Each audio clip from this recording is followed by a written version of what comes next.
Good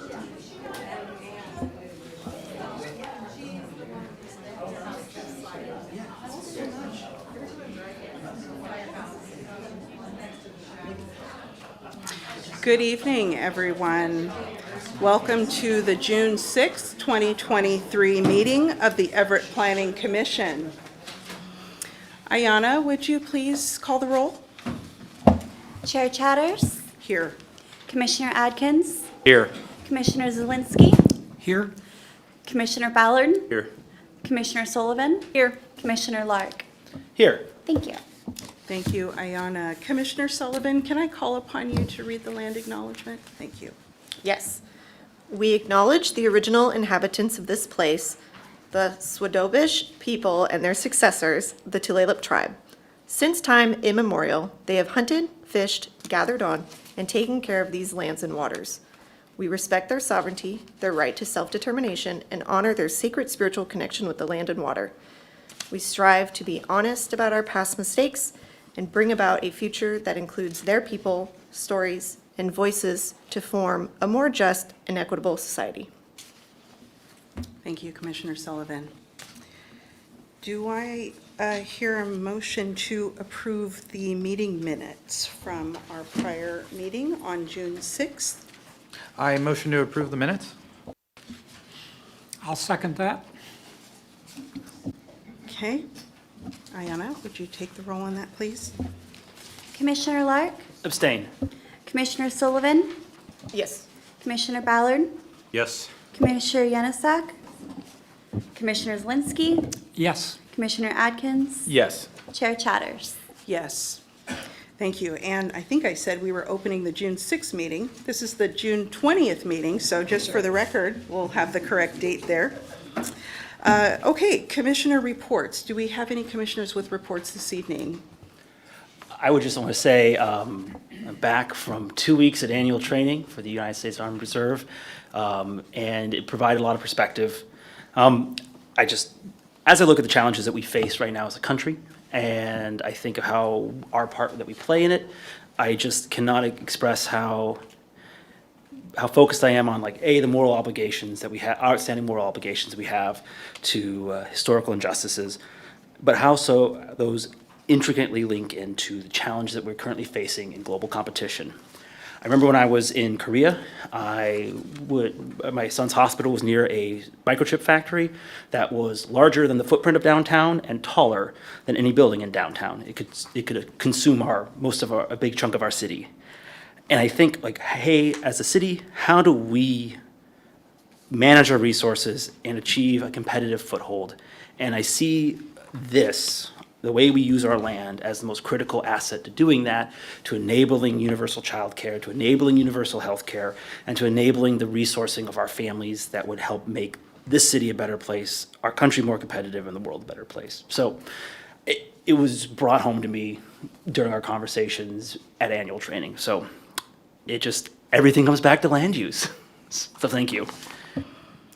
Thank you, Commissioner Lark, for your service, your continued service to this country and the community. Any other commissioners with comments? Commissioner Sullivan. Yeah, I spoke with my neighbor and we were talking about some of the planning and the changes that may or may not come to our neighborhood. And she understood why the big changes were coming. And one of her bigger concerns different concern than other things we've talked a lot about, was she kind of came back to aesthetic. She was like a little worried about what it's going to look like on 19th and then down our street.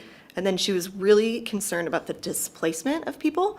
So I just wanted to bring that to everybody. And otherwise, looking forward to a new future. Thank you, Commissioner Sullivan. Any additional commissioner reports? Okay, then we'll turn it over to staff for comments. Thank you. Thank you, Chair Chatters, and see an audience behind me this evening. Just a few comments. We briefed the Council's Built Environment Committee last Wednesday on the alternatives that are on tonight's agenda.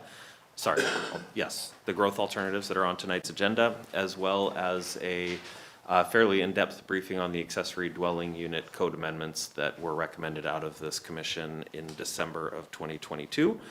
Those code amendments are in the hopper now to go to the council for a briefing on June 28th. And then there's an administrative step on July 12th, usually doesn't have much, if any, discussion, and then a public hearing on July 19th. So folks who are interested in the accessory dwelling units ordinance, mark July 12th for the briefing and June 28th for the briefing and July 19th for the public hearing on that package of amendments. We're also visiting the Parks and Quality of Life Committee of the City Council tomorrow evening to talk climate. There was an agenda item of an update on the climate action plan, and there was a little bit of room on the agenda. It seemed like a good opportunity to check in on the other part of the city's work on climate mitigation, adaptation, and resilience, which is those aspects of the comprehensive plan. We plan to walk through the climate bill that came out of the legislature this year and some of the requirements, many of which don't take effect for years, but as I think I've mentioned here before, that we're already largely consistent with. So we'll provide an update on what is coming out of the state, look at our existing climate change and sustainability element, and then some of the state requirements that are already there in terms of the Washington Administrative Code and the commerce checklists and things like that. That's all I've got this evening for staff comments. Thank you. We have an opportunity now for public comment. And Chair Chatters, did we go through the roll call? We did. Good. See, I forgot the date, you forgot the roll call, so it's all good. We now have an opportunity for open public comment. To those of you who are joining us remotely, please mute your microphone. If you are calling in, mute your phone by pressing *6. At each opportunity for public comment, I will ask if anyone wants to speak. If you are participating remotely and would like to provide comment, unmute your microphone or press *6 on your phone. Please provide your name for the record, and when you're done, please mute again. We'll start with folks who are in the gallery this evening. Do we have anyone who would like to offer public comment at this time? It's relative to one of the topics. That's absolutely fine, yeah. Please state your name for the record and your city of residence, and I'll start a 3-minute timer to keep us on track. Great. Hi, good evening. My name is Laura Gurley. I am staff with the Port of Everett. I am here to read two things into the record regarding the docket items that are on tonight. And I have a couple of handouts that were sent out, but in case you didn't get them, I brought hard copies. So first, I have an email from CEO, Port of Everett CEO Lisa Lefebvre, and this was actually sent to several folks who I'm assuming are in the audience. I don't recognize faces, I apologize, who had also sent in docket items specific to the port compatibility area.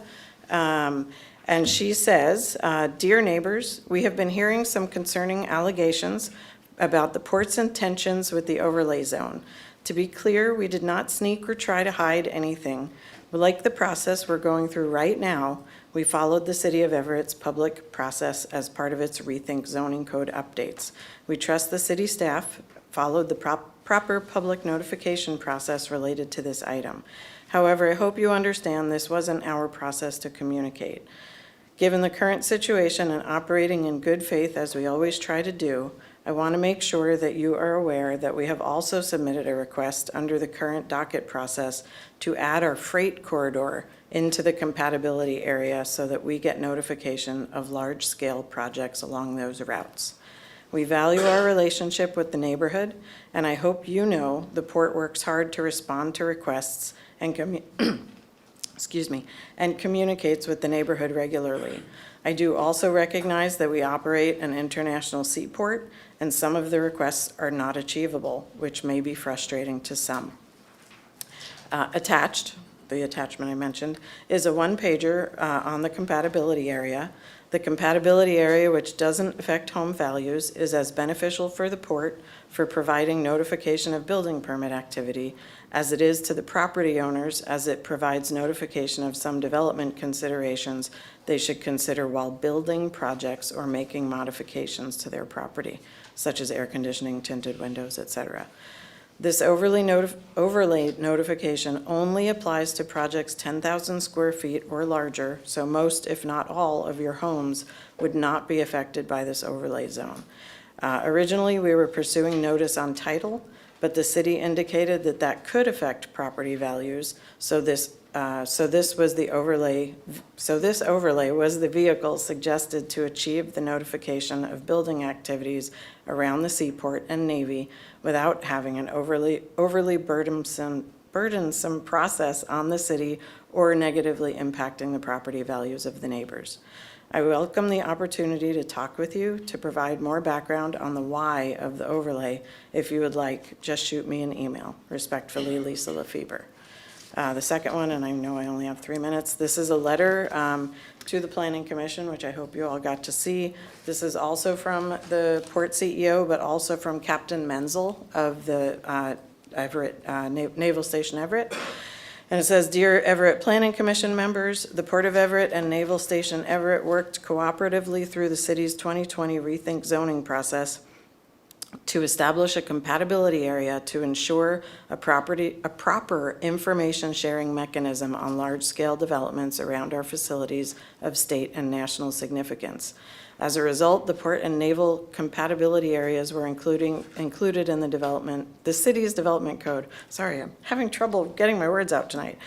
The port and naval compatibility areas adopted into EMC 19.17 have been instrumental in ensuring we have the visibility of future developments and are afforded the opportunity to comment on elements the developer and/or property owner should take into consideration when improving or developing their property.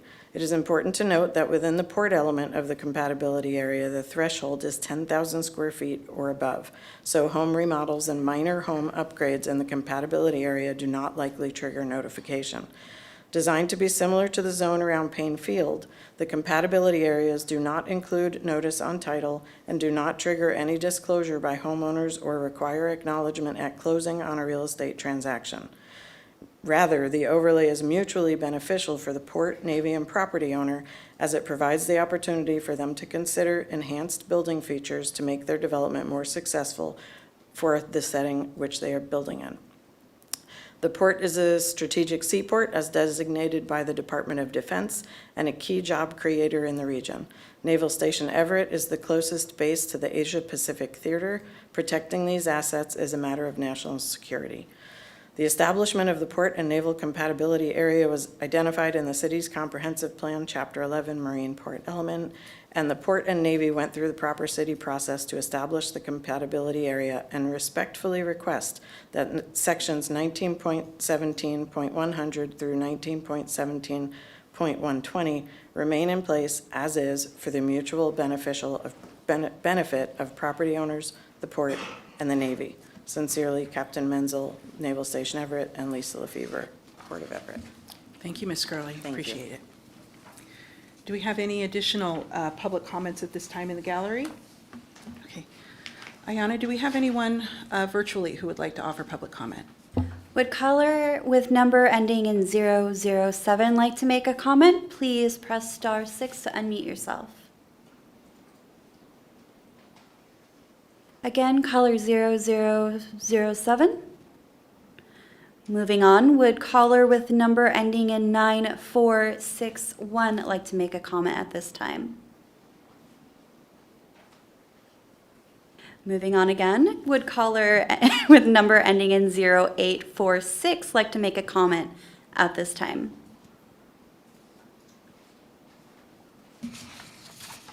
Would caller with phone number ending in 1489 like to make a comment at this time? Thank you. No comment, Chair Chatters. Thank you, Ayana. Okay, we're going to conclude public comment at this time. Yes. I would like to make. Please come forward. State your name and city of residence.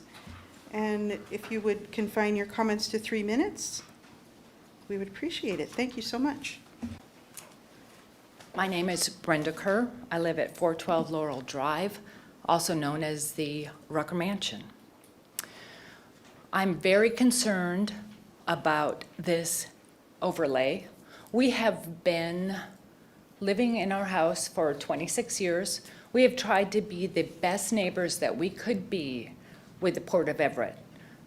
You could look at public comment and know that my husband and I, Robert Kerr, have not made numerous complaints, which were actually valid, noise, air complaints.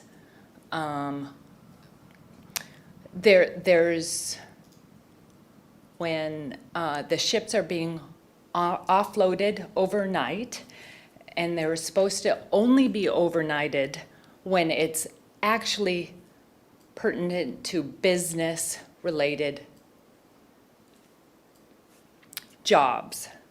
But we noticed that ships come in mid-morning and are not offloaded until after night. They also do not use shore power, so we can't, in the summertime, we can't open our windows because of the toxic gases that are released from the ships that are burning the most toxic fuel ever. We love the city and state of Washington because we're supposed to be environmentally friendly. And yet we're allowing these toxic gases to be spewed across our neighborhoods. When they say that they are not allowing any development or having to have their level of square footage is supposed to be 10,000 square foot. Let me tell you, I am beneficially loving that I live in a house that's over 10,000 square foot. But I'm between a rock and a hard place now. I'm on the National Historic Register that doesn't allow exterior improvements. And yet the port now wants me to put triple pane windows in. I have zinced 120-year-old beautiful windows in my house. I can't adhere to any remodeling in my house because the port is saying that I am over the square footage, that they are requiring me to now have triple pane windows. What am I to do? I'm trying to adhere and make a jewel of Everett the best it can be. And yet, where am I? I'm now in a port industrial zone. I should not be that. This is my home. It's my home. Thank you, Ms. Kerr, for that testimony. We appreciate you being present to offer it. Do we have anyone else who would like to speak? Please step forward. Ma'am, we'll get to you next. Thank you.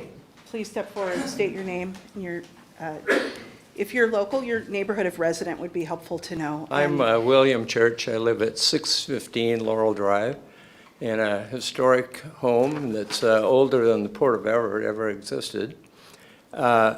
We were never properly notified of this overlay, and most of the people, citizens that live in it, were never notified. And to say that this won't reduce property values or shouldn't, I'm concerned that it would. I mean, someone wants to buy our house, which we probably will sell eventually, in an industrial area, it would definitely be a negative thing. It's always been in a residential area. We live in a residential area. The Rucker Mansion, our house, many of the houses here are very historic houses. And we want to keep it like it was before. And to not have it a residential area could risk potentially a lawsuit to the city. Thank you. Thank you. Ma'am, would you step to the microphone, please? State your name and your neighborhood of residence.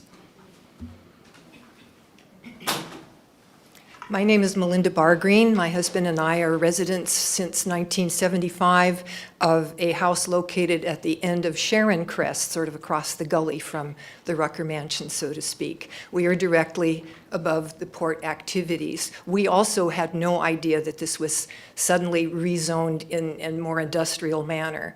And what we have found over time is that the noise intrusion, the level of unlivability provided by the port to its neighbors has increased in a drastic and horrendous manner. Supposedly, the loading beeps were supposed to stop at 11 p.m. Let me tell you, that is not the case. They continue as long as the people operating the loaders wish. They'll continue all night. They'll continue into the small hours. It's horrible at every month of the year, but especially in the summer months when you might like to air your house out, where you might like to open some windows and let fresh air in, and you hear this beep, beep, beep the whole time. I am a musician as well as a writer. I compose music, and I like to compose music in my own home, which makes a lot of sense to me.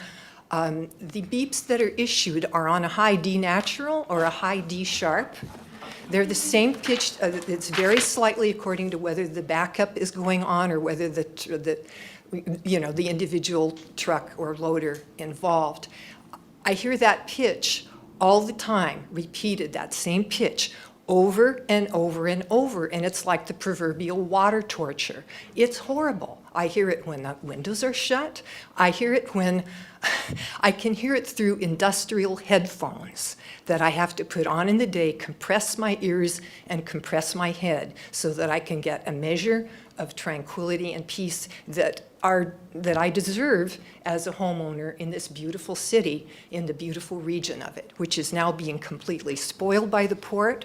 We also had no formal notification that we're now in a port compatibility zone where we had to be compatible with whatever noises the port produced. This is terrible policy. This is terrible city behavior to your neighbors, your taxpayers, the people who live in historic homes, the people who have been here, who have made the city what it is, have built beautiful residences and established businesses and done valuable work for the city. And this is what you return this effort with. So I'm very disappointed and very angry. Thank you. Thank you, Ms. Bargreen. Do we have additional folks who would like to offer testimony at this time? Okay, thank you for, please step forward. All right. I'd just like to real quickly mention something, and maybe everybody knows that, but once I was at a Sir, port meeting. would you mind stating your name and? Howard Bargreen, Thank you. same address. I was at a port meeting once and I said, everybody that lives in the port district, please raise their hands. And the 3 port commissioners raised their hands. I said, well, you don't really count. You have to be there, otherwise they wouldn't elect you. So I guess I represent everybody from the port. My point is, almost everyone that works at the port, including all the longshoremen, don't live in Everett, don't live in the district. The new contract for the longshoremen will give them the average. So if you get out of high school and you become a longshoreman, your average pay the first year is going to be, at the end of the new contract, is going to be $260,000 a year.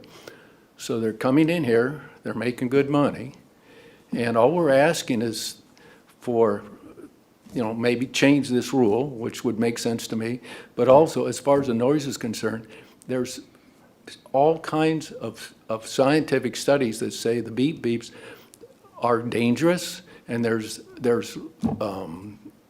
radar that they can use, like Teslas have, so they won't run into each other.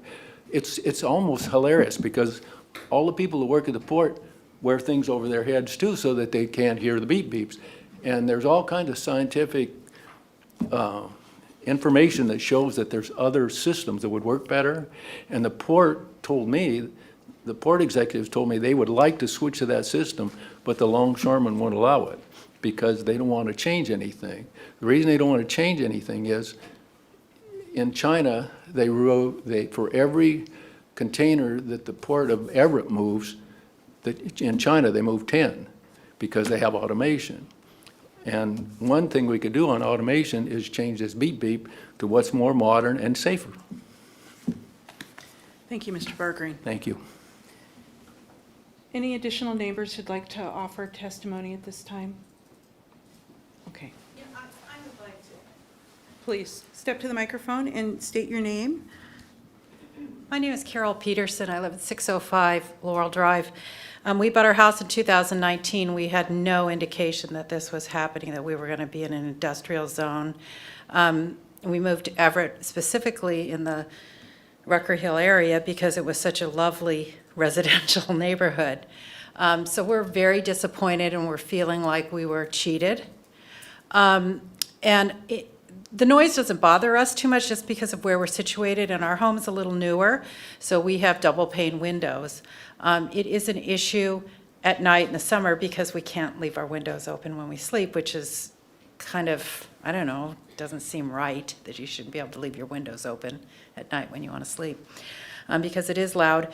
But I also wanted to say that one of the reasons we bought our home was because we liked looking at the port. We like seeing it. We think it's good. We like the Navy base. We think it's beautiful. But I don't, if the port is going to grow and change and Everett's going to grow and change, it has to be done together with not just the port, but also with the neighbors. And the reason I know about this meeting tonight is because I got a hijacked copy of an email from a neighbor who got it from another neighbor who sent it to us. I mean, what's the notification process here? I would think every single address in this proposed industrial zone should have notification and have the ability to attend these planning sessions having to do with our largest asset. My husband and I are retired, and this is our largest asset. This is our retirement home. And most people, their home is their largest asset. And so making these changes without proper notification just stinks of passing stuff under the carpet, which I think is, I don't know if that's a right euphemism or not, but anyway, so I hope that you'll take that into consideration before you make any final decisions or changes, that you do a proper notification to all homeowners in the neighborhoods affected.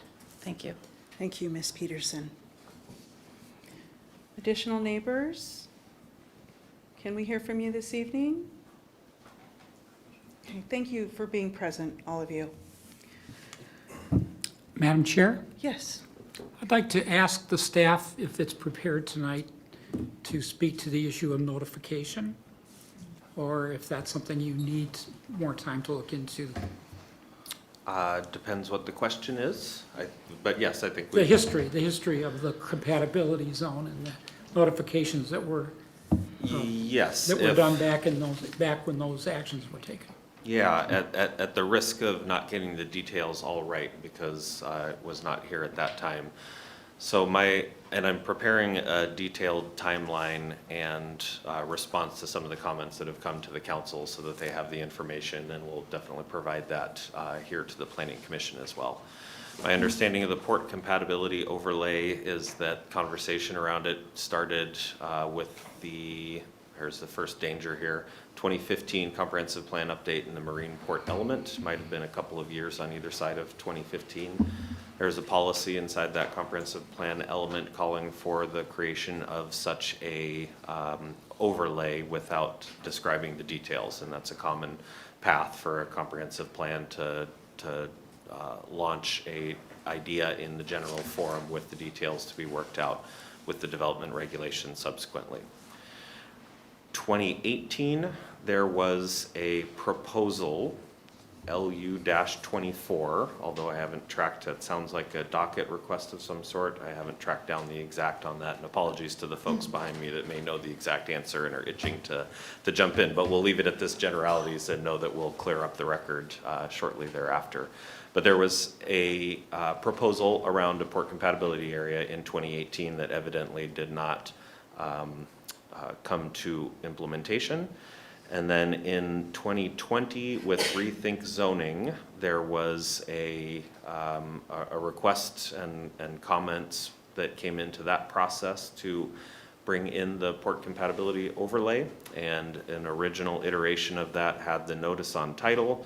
There were comments opposed to that idea, so that aspect of the overlay was removed.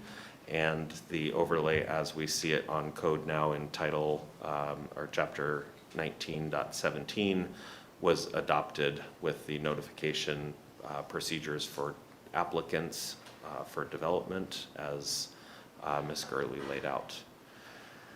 So 2015 comprehensive plan, 2018 proposal not implemented, 2020 proposal scaled back, implemented.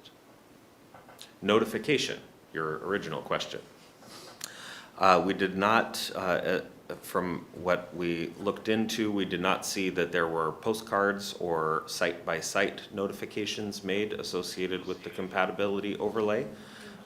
There was description of the overlay in the hearing notice and other project-wide documents. This is not, yes, I'll stop there.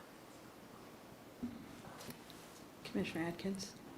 I guess another follow-up question is, with this proposed overlay, is that actually making the zoning in those residential areas industrial? No, the zoning is R2. There's a port compatibility overlay that has specific requirements, notice requirements associated with it. Just one moment, Commissioner Lark. To the person in the gallery who said yes, would you mind just speaking to why that is your perspective? I'd like to hear from you if you are open to that.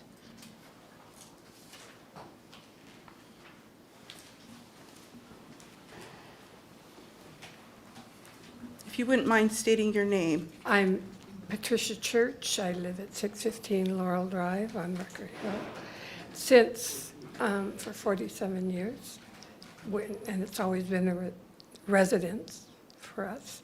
The house was built in 1911 by Sample Pritchard, who was the manager of the Rucker Mill.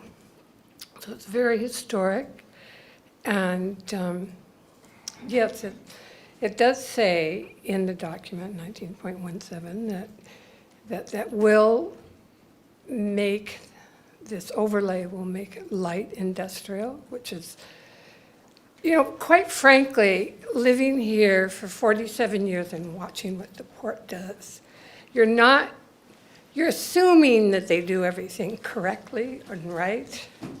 And that's not true for the neighborhood and the neighborhood access. And remember, we're tax-paying citizens.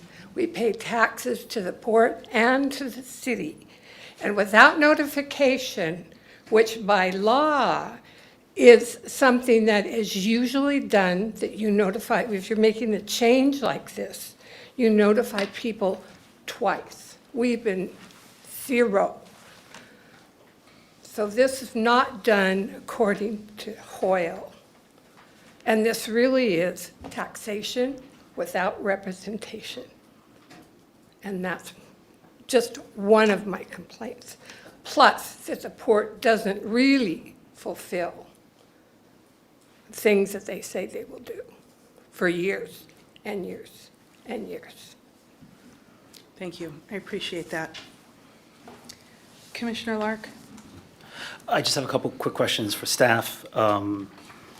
The primary vehicle, or the primary function for this overlay zone is to require notice to initiate conversation, correct? Notice, disclosure, and communications would be the long and short of it. Roger. Okay, so notification is very important. Follow-up question then, with this overlay, is there certain expectations on homeowners for retrofitting then? Because there was a conversation, it's like, oh, we're talking about the panes of the windows. Is there like a set expectation for that? Or is it just, if you live here, just be advised? Both the policy and the code relate only to new development. Roger. And follow-up question, yes, ma'am, Chair Tatters, do you mind if I ask her? She has a comment. My understanding is that Would you mind stepping to the microphone?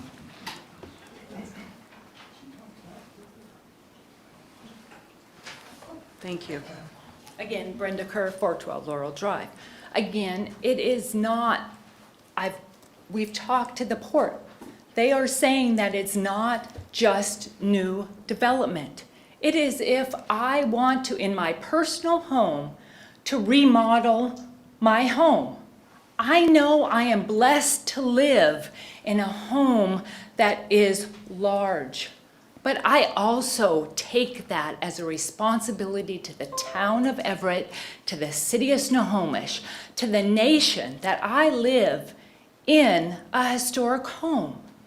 And you can talk to anybody on any historic committee and know that Bob and I have tried our darndest to live up and be good stewards. This is making us not be able to be good stewards. We're going to have to rip out our 120-year-old windows if we want to remodel anything else inside our house. That's not right. Thank you, Ms. Kerr.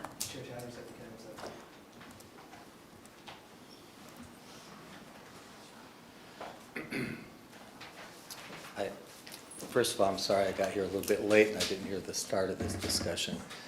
And secondly, I want to make it very clear. Would you mind just stating your name? I'm David Hall. Yes, I live on Rucker Hill, 603 33rd Street. I want to make it very clear that I'm here speaking as a private citizen, not as the city attorney, which I am. I've been very distant from this process, so I don't have any inside information whatsoever. But I will say that I was stunned to see that we and my neighbors now live in a poor compatibility area. It will diminish the value of our properties by several $100,000 when people do their due diligence to look at our houses if we want to sell them. They will see that we live in something that looks like an industrial zone that exists for the purpose of absorbing the port's negative impacts. It will severely impede our long-standing efforts to work with the port to get them to take responsibility for their impacts, primarily noise, but also glare, but very much primarily noise. When we complain to the port about the noise, and it is like trying to sleep with an alarm clock going on in your bedroom all night long. I had to spend $22,000 on a heat pump cooling system this past year because I can't sleep with my windows open in the summer. I can't.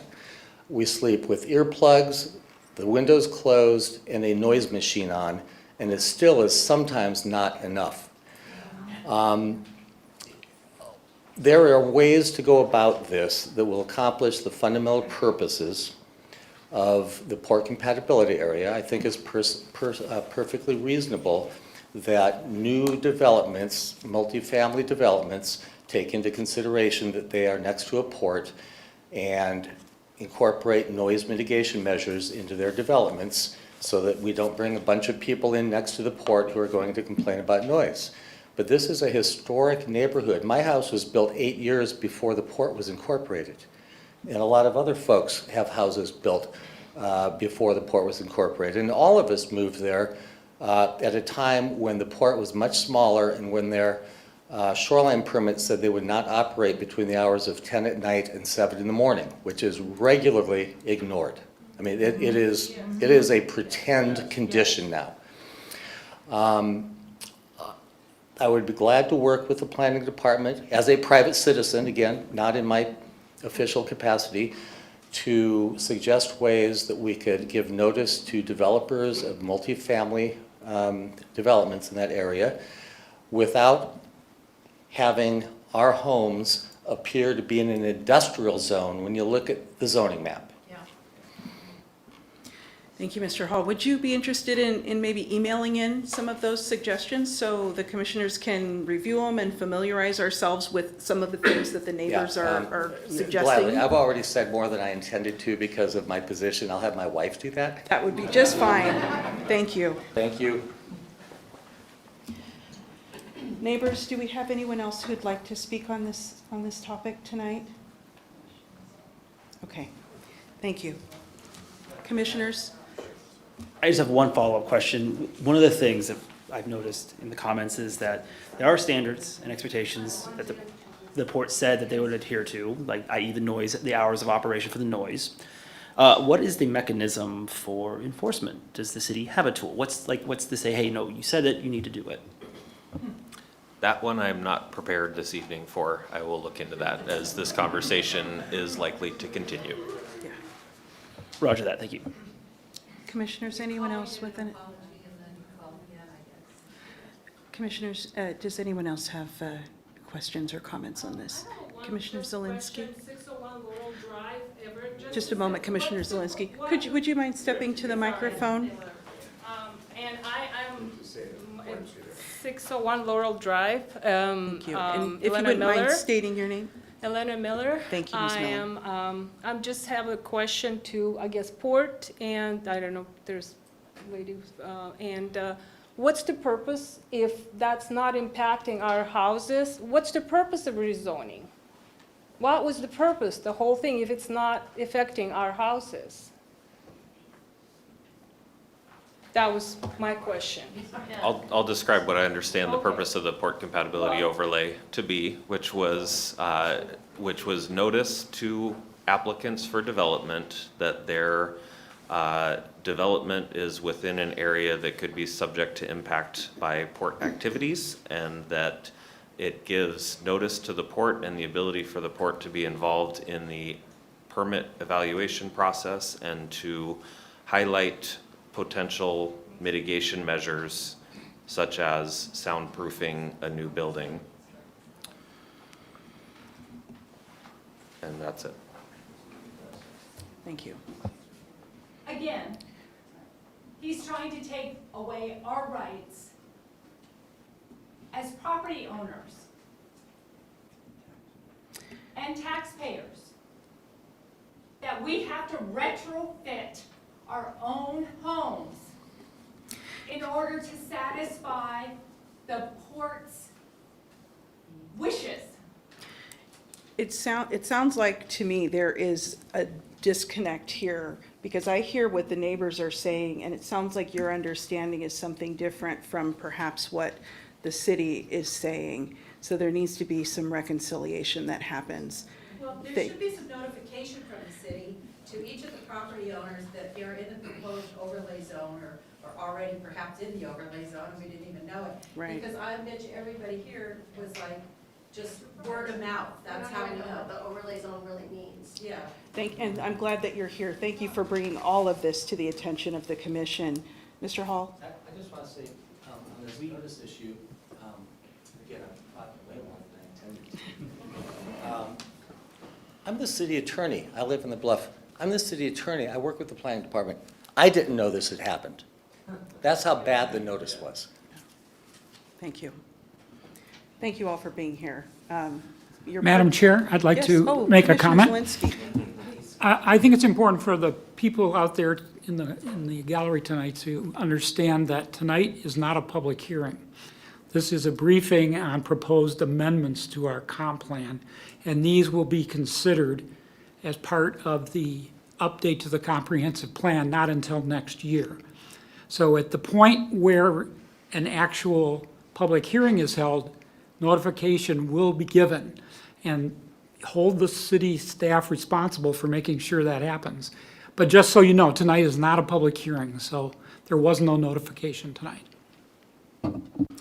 Thank you for that clarification. But I think it is important that neighbors feel that they can come and voice their perspectives on what's happening at any time, regardless of if it is an official public hearing or not.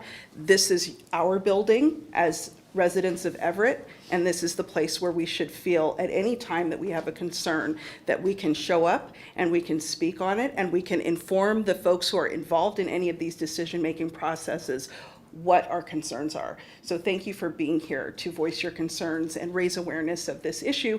And I bet you'll get a little more notice now. So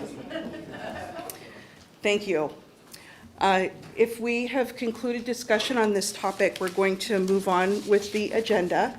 We're going to take the agenda a bit out of order here. We're going to take item 5B And that is the Transportation Improvement Program Annual Update.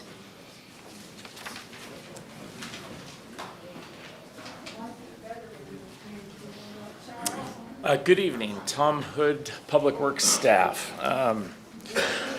This item will be downright boring after what we've heard. You guys don't want to stay for transportation? So, Public Works is asking the Planning Commission for a recommendation to City Council to adopt the 2024 to 2029 six-year Transportation Improvement Program. State law requires annual adoption for all cities and towns in Washington state. And the TIP is essentially a list of projects that support the objectives and policies of the transportation element of the comprehensive plan. You'll notice that Could I ask you to pause for just one moment? Thank you, thank you. Gotcha. Thank you, sir, for doing that. Yeah, thank you. Thank you. You'll notice that the Transportation Improvement Plan list, each project is numbered. I just wanted to mention that those numberings are not indicative of any sort of prioritization that we have. They're simply a way to identify projects by number. Sorry, I do apologize, Tom. We have the tip in front of us? It's on the back. Oh, it's on the back, thank you. My apologies. Okay. So the TIP is financially unconstrained, and it authorizes city staff to pursue and receive funding for any of the projects listed. Since we're currently working on the update to the city's comprehensive plan and therefore the transportation element ongoing, this year's update is relatively minor. There are only 2 new projects that have been added to the TIP list for this year, and they're in bold, both transit projects. The first one's pretty self-explanatory. It's the HVAC improvements to Everett Station. And the second is known as the Energy Collection Storage Project. Essentially what that is a large capacitor that will store electricity during peak hours or during off-peak hours to be used to recharge buses during peak hours to balance the load on the electrical grid. The proposed TIP that you have in front of you was recommended for approval by the Transportation Advisory Committee on May 18th at their meeting. And upon recommendation by this body, we'll move to City Council for adoption. And happy to take any questions. Out of curiosity, you mentioned this is not listed in any sort of prioritization, but we do have a prioritization, like we do have our list of priorities, right? We do. They really prioritization is a function of many variables, though. The expense of the project, the net benefit gained, all of those types of things. So, And if I understand the process correctly for the tip, like we put this before like the Puget Sound Regional Council, and they kind of dole out federal dollars based off the competition, the competitive scoring of this project. So that's why there's so many variables in this one, because it's like, oh, what's the cost? How do we fit it in? How we're balancing against other ones? And so when we do, basically what I'm boiling down to is like, what are we doing with the Transportation Improvement Program to change our modality here in the city, to shift away from an auto-focused one to a transit and pedestrian-focused one? we're actually doing quite a bit. And, you know, it really started back with the 2006 City Comprehensive Plan, but it came into being quite a bit in the 2015 update. With this next 2024 update, we'll continue to attempt to drive that mode shift into HOVs and the multimodals.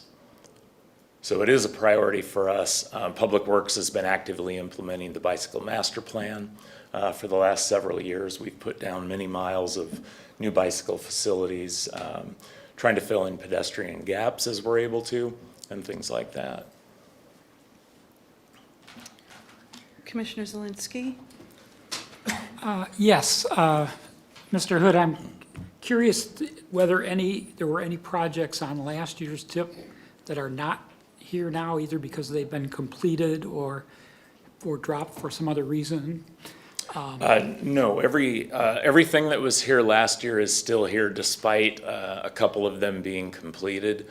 And frankly, will be removed for next year's TIP, but just due to loss of staffing and things, we weren't able to get these all removed. There are a couple. That was actually going to be one of my questions. Thank you for asking it. Do you have, I know I'm asking you off the top of your head, so this might not work, but could you give us an indication of what on this list has been completed since we saw it last year?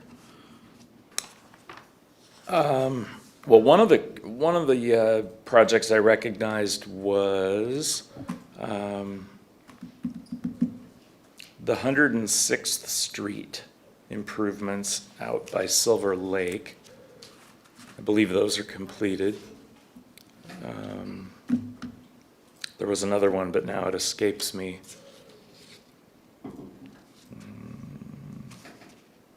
Yeah, I'm sorry, I can't find it right now. Thank you. That would be just some feedback for next year. It would be really helpful to see it delineated what has been completed since we last saw the list, or what is new on the list since we saw it the prior year. I think that would be really useful information. Absolutely. Additional questions, commissioners? Okay. Let's see here. I have.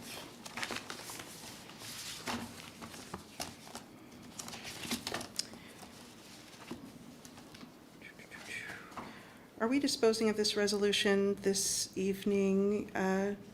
Yes, okay. We have resolution number 2301, and this resolution recommends that the city council adopt the 6-year transportation improvement plan for 2024 to 2029.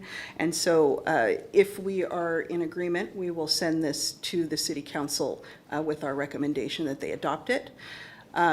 Any additional discussion on this before we call the roll on this resolution?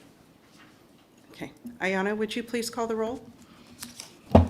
Commissioner Lark, Yes. Commissioner Sullivan, Yes. Commissioner Ballard, Yes. Commissioner Zelinski, Yes? Commissioner Adkins, Yes. and Chair Chatters. Yes. Thank you.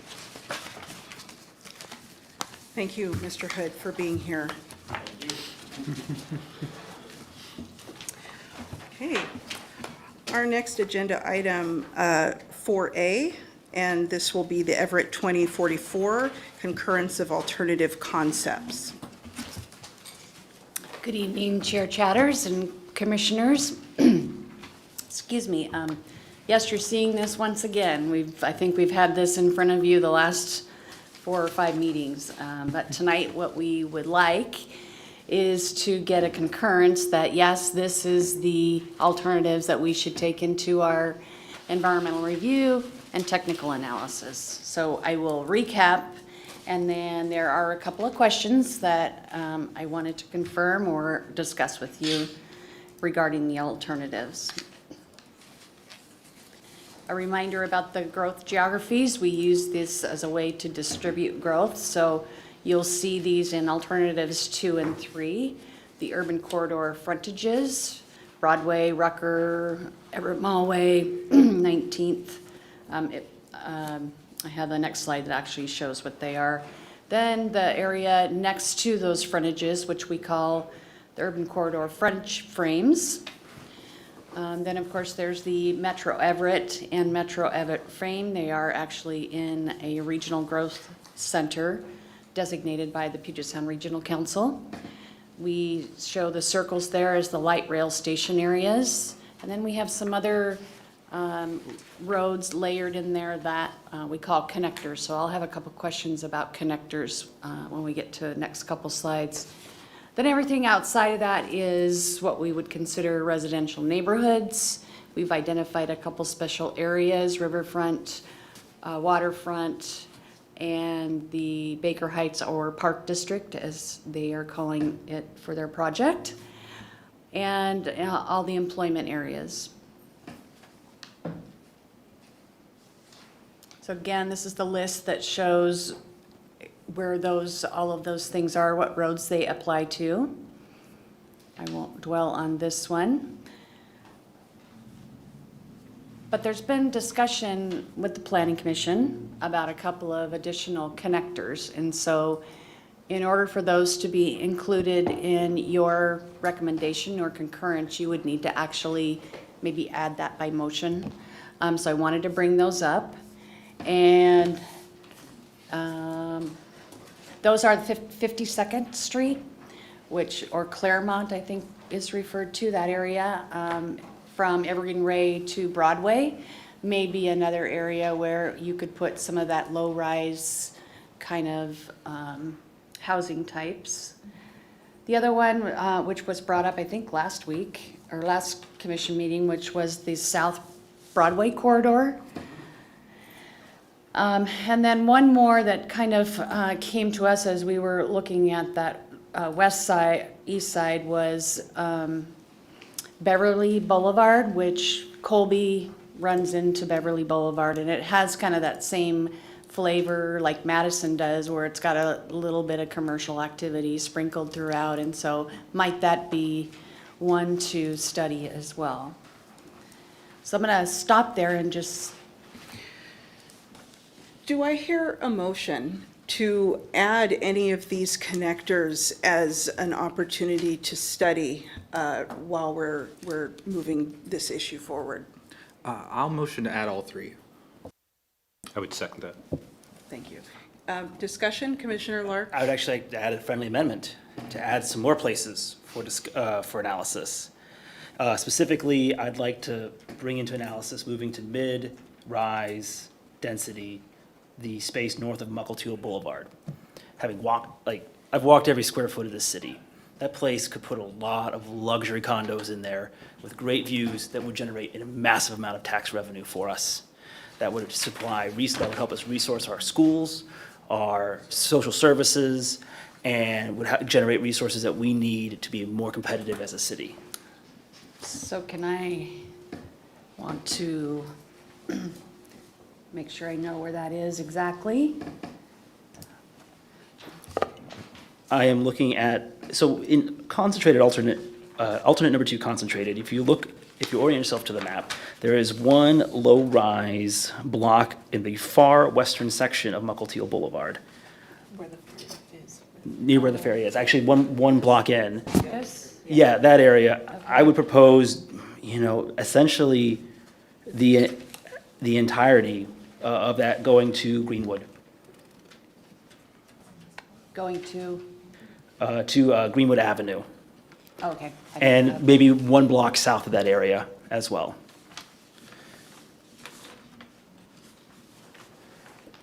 The opportunity to generate... Excuse me, did yes. you say Glenwood or Greenwood? Glenwood, my Okay. apologies. Thank you, Chair. Yeah, I gotta get my act together. I think the opportunity for economic development, increased tax revenue through the development that comes there would really go far to resourcing and addressing some of the creating resources that we need to address the challenges that our city faces. So we should understand that if these are not added at this point for study, then they will not be evaluated. But adding them does not obligate us to select them. Understood.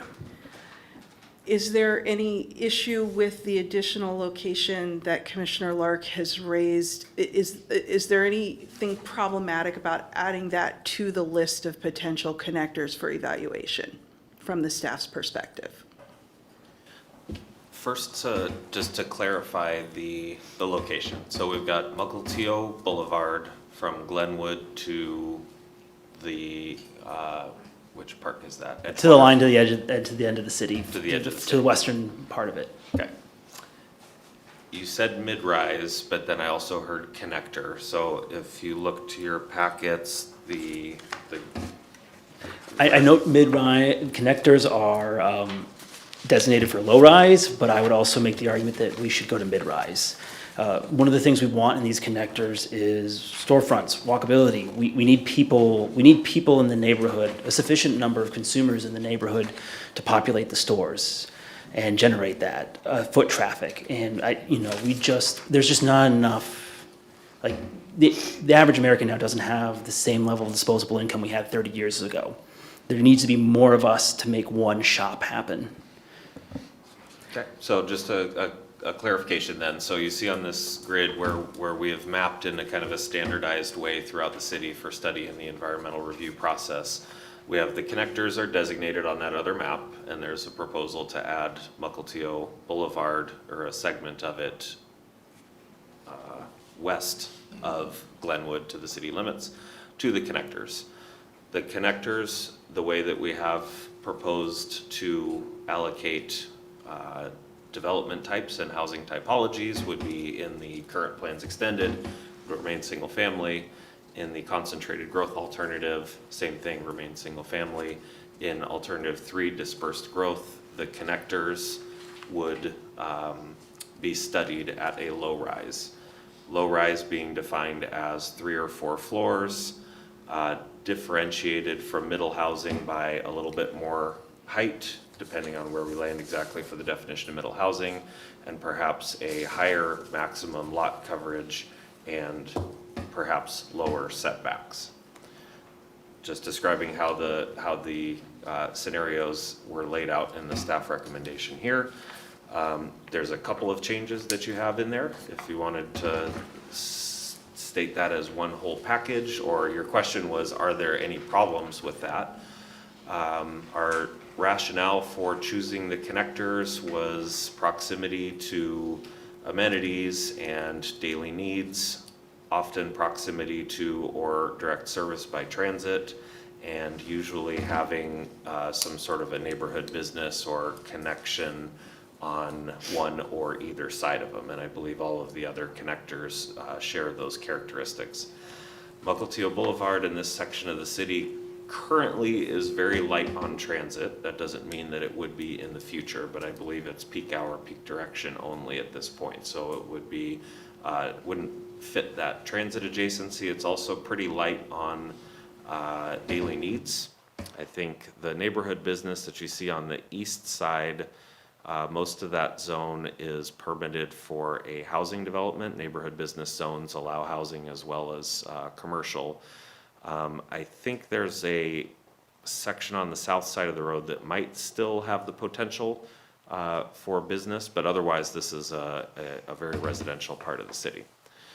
So those are a couple ways that this differs from the approach that we have taken, and some challenges. It's also a little bit reliant on a fewer number of transportation facilities. I think once you get to Glenwood, you have a couple of choices on which direction to go. But otherwise, this is a 2-lane road with, I believe, no sidewalks at this point, although it may have the width to support sidewalks, and development is a good way to do that. Thank you for listening to me brainstorm. That's my thoughts on the matter at this point. I think one of the reasons why it attracts me to this idea is that it's a very steep area. So verticality would be minimal impact to the overall city. You can have it's very, very narrow lots and very steep lots. So you can go pretty high, and you have create a lot of view, and then just the people on the other side of the hill would also have a less impacted view. It would be, so we have a lot of opportunity for housing growth, views, creation of amenities along that space. As the neighborhood grows, we wouldn't have the impact to the other neighbors and existing neighbors. It could be done in a way it could be done in a tiered fashion that is accommodating. I think we have an amendment to the list on the table. Are there any commissioners who would like to second that proposed amendment? And so just for me to follow, are you talking about the first one, about the 3 connectors on the screen? The 3 connectors, we had that properly seconded, but the amendment to that list, we have not had a second. So I'm asking commissioners if we have anyone who would like to second the amendment to that list, adding Mukilteo Boulevard. Glenwood Avenue southward, based on staff comments and Commissioner Lark's comments. And this is just for study? This is only for the purpose of evaluation. I'll second. Okay.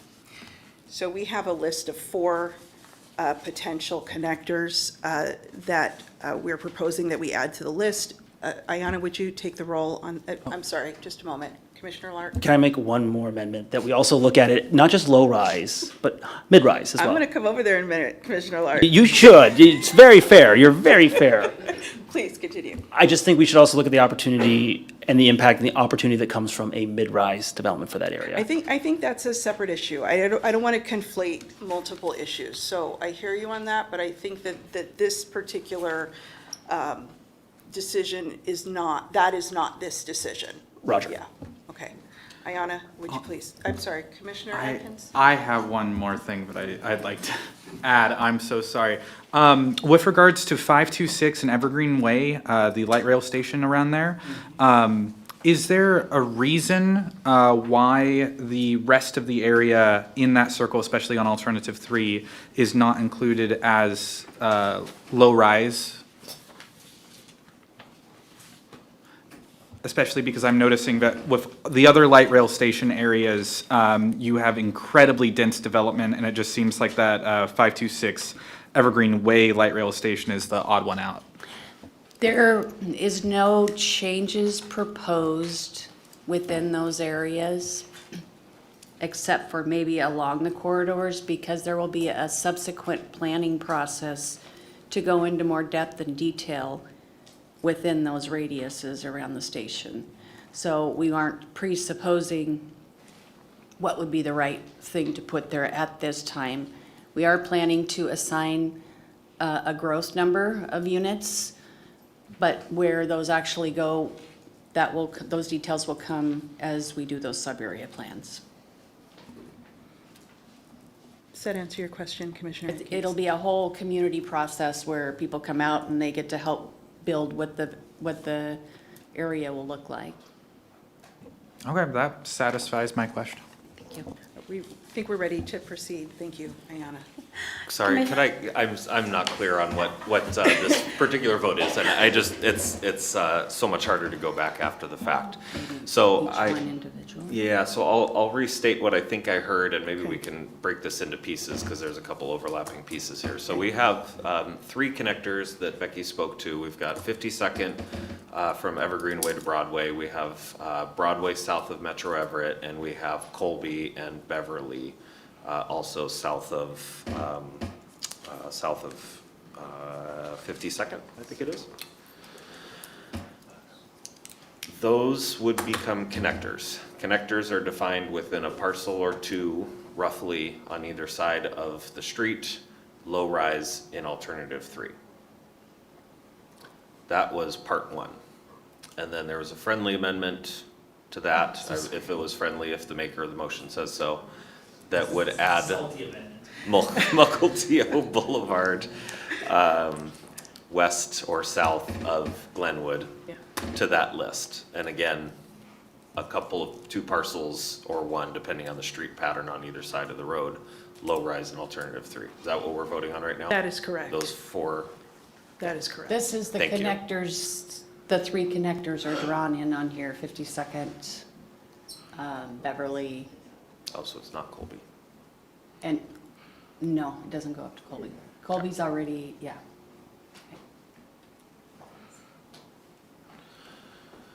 Additional questions for clarification before we Do we have to vote on the amendment to the friendly amendment I made, or do we just, are we voting off? Just want to make sure. I think you are technically correct. Well, no, because we proposed the list of 3. You offered the amendment. It is a friendly amendment. I think by acclamation, we have agreed to amend the list to 4, unless there is a commissioner who doesn't agree that we did that by acclamation. Okay? And so then I think we just need to vote on the 4, and then that will add those to the list for evaluation. Chair, I would ask that we vote for it separately. Okay, thank you, Commissioner Ballard. Okay, so it was not a friendly amendment. We're going to, we're going to vote for the amendment separately. So Ayanna, this vote will be to add to this list of three a fourth alternative, which includes Glenwood South on Mukilteo Boulevard to the city line. All right, Commissioner Lark, Yes. Commissioner Sullivan, Yes. Commissioner Ballard, No. Commissioner Zielinski, Yes. Commissioner Adkins, Yes. Chair Chatters. Yes. And now that that has been added to the list has been amended from 3 to 4. Now we will vote on the list as a whole. Ayanna, when you're ready to proceed with the roll. Commissioner Lark, Yes. Commissioner Sullivan, Yes. Commissioner Ballard, Yes. Commissioner Zielinski, Yes. Commissioner Adkins, Yes. Chair Chatters. Yes. Thank you, Ayanna. Becky, All back to right, you. next. So we've talked about these housing typologies, and here's a graphic that shows what that looks like in sort of the housing continuum. And the one thing I wanted to ask the commissioners was, does this feel like the right categories that we're using? These did come from the Department of Commerce as a way to categorize housing as we look to make sure that we're planning for all economic segments of the community, and so this came from there. So does this feel like the right typologies to use? Commissioners? Yes. It all feels very short.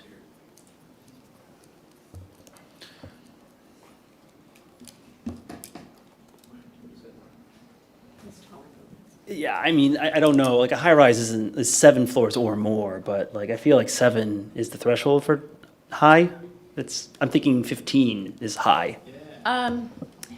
What this does, the 7 after 7, it becomes steel construction, which becomes more expensive, so it gets it into that more of that high rise.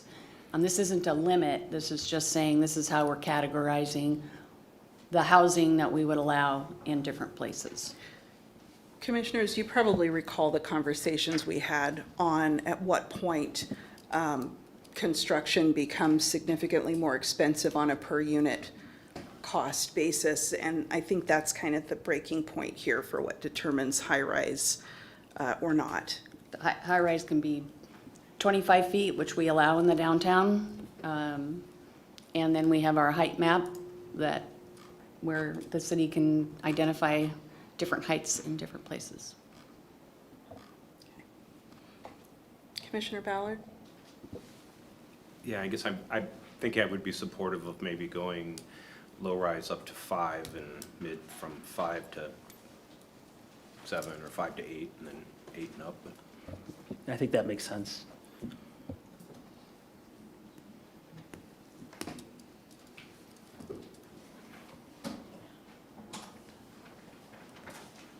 So you're saying 3 to 5 is low rise,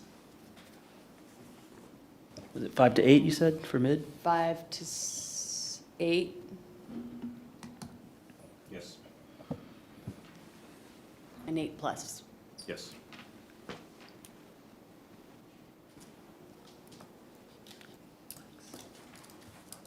I guess I have one more question when we think about when I think of like mid-rise, I'm thinking of like mixed use is kind of like an expectation for mid-rise. Like low-rise, like we're not going to see a mixed-use building.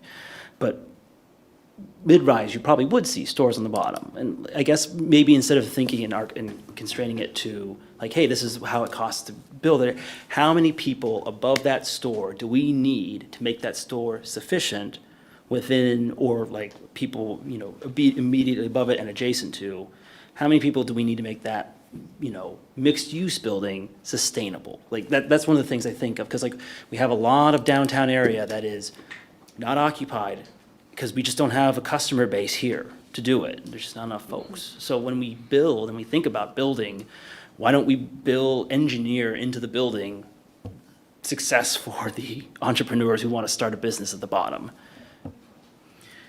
I think, thank you for that comment, Commissioner Lark. I think one of the things that I mentioned last week was around the discussion of the vacant commercial property that we've had in the downtown area, which is not unique to Everett. Municipalities across the country have experienced this as a result of the reorganization because of COVID and all of that. And so I was looking for information on that, and I came across a study that had found that while downtown commercial real estate was not performing well, that commercial real estate in those mixed-use spaces where they're in neighborhoods or, you know, combined with the residential function, they're actually performing quite well. They're not seeing the kinds of problems that downtown commercial real estate is seeing. So I think we just don't quite have a lot of information on that, but that was kind of an encouraging study, just saying that, hey, when these commercial spaces are incorporated into residential neighborhoods, the businesses seem to be faring much better. Did that study, out of curiosity, did that study like kind of talk about how many folks were in the buildings? Like, did it get into that detail? No, it did or- not break down on that level of detail, and I think we would have a lot of difficulty pinning that down. That is a larger question that I think we'll have difficulty pinning down here. Yes, Commissioner Zelinski. I would just say that I'm actually comfortable with the typology that the staff has laid out. I don't think you're going to see much mixed use in mid-rise buildings. There are construction issues with mixed use, fire protection and that kind of thing that kind of militate against that. You're more likely to see it in more of the higher buildings, I think. Most of your neighborhood level commercial is going to be freestanding commercial. It's not going to be part of a mixed use building. So I'm actually quite comfortable with the way staff has laid things out. Commissioner Sullivan and then Commissioner Ballard, I'd like to hear from you on that as well. So currently, is there anything like in our code that would prevent somebody building a 4-story building and having commercial in it currently? I'm just trying to understand, like, okay, we want to raise it, and I understand that, but as it sits, what would be the barrier? Yeah, so most of, let me touch on two things. One, the comprehensive plan and these generalized land uses then would get mapped to zones that would have the specifics. So that's why these are generalities and ranges. It would be high rise, and then through a separate but related process, you would assign actual zoning that would have specific limitations to all of them.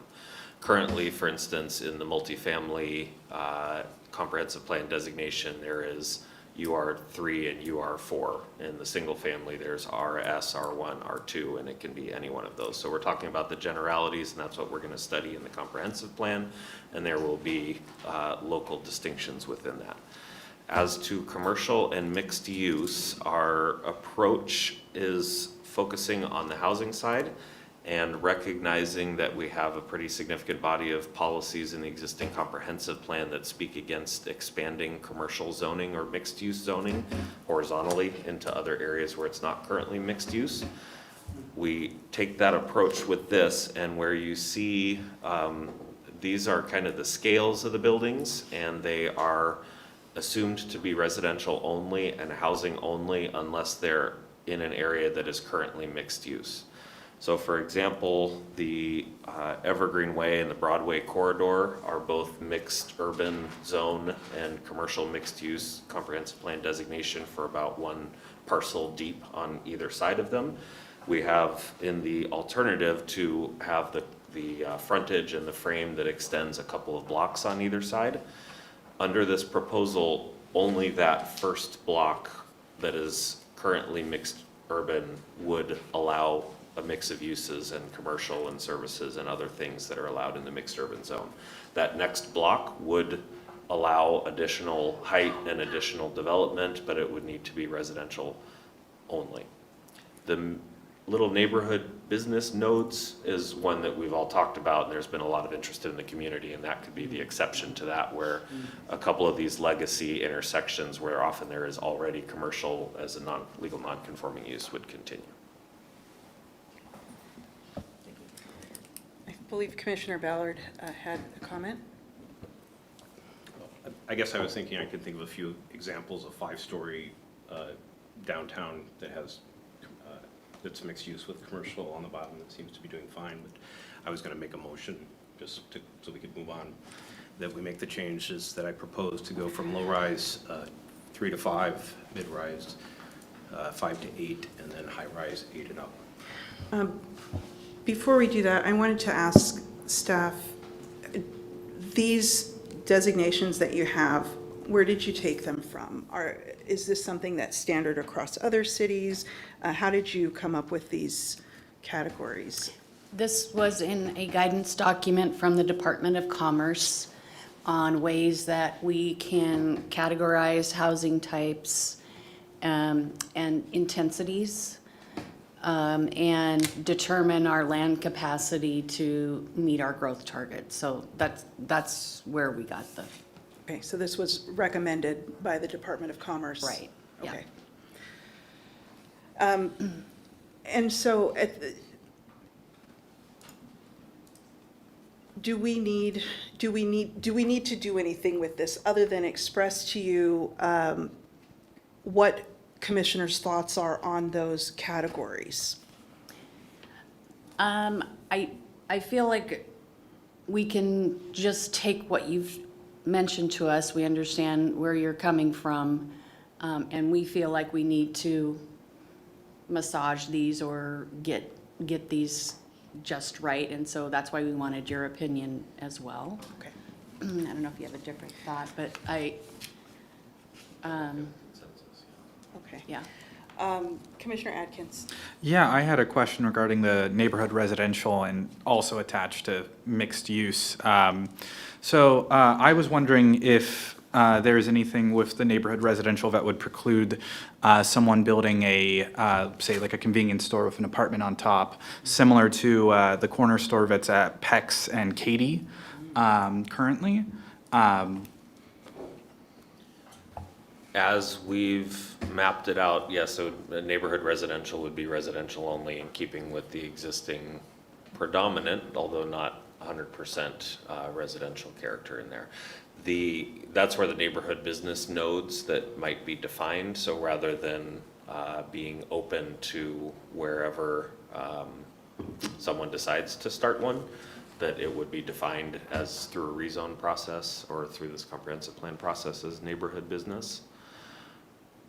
Am I right, Becky, that you told me today the neighborhood business is one of the implementing zones of the single family too? Yeah, single family and multifamily. So currently without a comprehensive plan, someone can apply for a rezone to a neighborhood business for their property. So under this framework, that would remain the process either through a rezone or through this comprehensive plan periodic update that we would designate some of those nodes. But at least under this framework, it would not be just a permitted use throughout that designation. Commissioner Lark? I mean, it sounds like there's been positive conversations around neighborhood business. I like the idea because I think one of the things that is very important for us to do is to create, like, lower the barrier of entry for people to start a business, like what Commissioner Atkins was talking about. But one thing that seems kind of like where we're creating a barrier for this, for an individual, is that they have to go through the zoning process, which is not guaranteed, and they have to make the bet, choose the location, make the case. Maybe we more codify places where we can say, yeah, this is just where neighborhoods business is authorized. I'd like to open it to the commissioners for us to, in this comp plan, to take opportunities to expand that opportunity for small businesses to get started here in this community, for individuals to chart their own future and have a little more certainty with that. So can we get Chair Chad. So we're moving over, we're kind of bleeding into the at-home occupation issue, which we're hoping to have an opportunity to discuss that and potentially send new recommendations to the council. So I like how you're thinking, Commissioner Lark, but I don't want to conflate multiple issues. I want to address this and move on. And so my perspective on this is I think that the Department of Commerce is doing a lot to give us some guidelines here with all of the changes that are coming down the pipe. And I am comfortable going with their recommendations for the definitions of those categories. Do you need anything beyond that from the commissioners, beyond hearing from each one what the perspectives are? I think I'm comfortable if you're comfortable with the way so what I heard is that there's interest in notching up the heights a little bit at each of those categories, and that's something that we'll look at and think hard about the implications of that, but that sounds good. And that there is interest in neighborhood business and commercial nodes. I think we have the flexibility within this to accommodate that without having to make any changes at this stage. And we will be taking a look at both ground floor uses around downtown and in other places, and the regulations that we have and what's working well and what isn't working well, as well as our approach to commerce, retail, industry, and all of that through our work on the economic development element and those other aspects. So this conversation, especially on the business side, is mostly yet to come. Yeah, that's going to be a good one. We're going to have fun that night, commissioners. Yeah. We have fun every night. Every Chair night, chatters. Every night. Okay. Thank you, Becky. I think we're ready to move on. This again was just how we categorized housing, the different housing types in the different geographies. And so a refresher on alternative 1, its current plans extended. The bottom line is 21,000 housing units. It would accommodate, and we need more than that. But this is an alternative from which we can base study of the other alternatives. Housing primarily along the urban corridors in Metro Everett. Some minor increases to meet our 2035 target called reasonable measures, and acknowledgement of the light rail station areas. Alternative 2 is the concentrated growth pattern. It does increase the capacity by 17,000, which is what we need to make our targets. Continuing the growth pattern of urban corridors, the Metro Everett, the light rail station areas, but we're adding some transition areas between the urban corridors and the other neighborhood residential areas.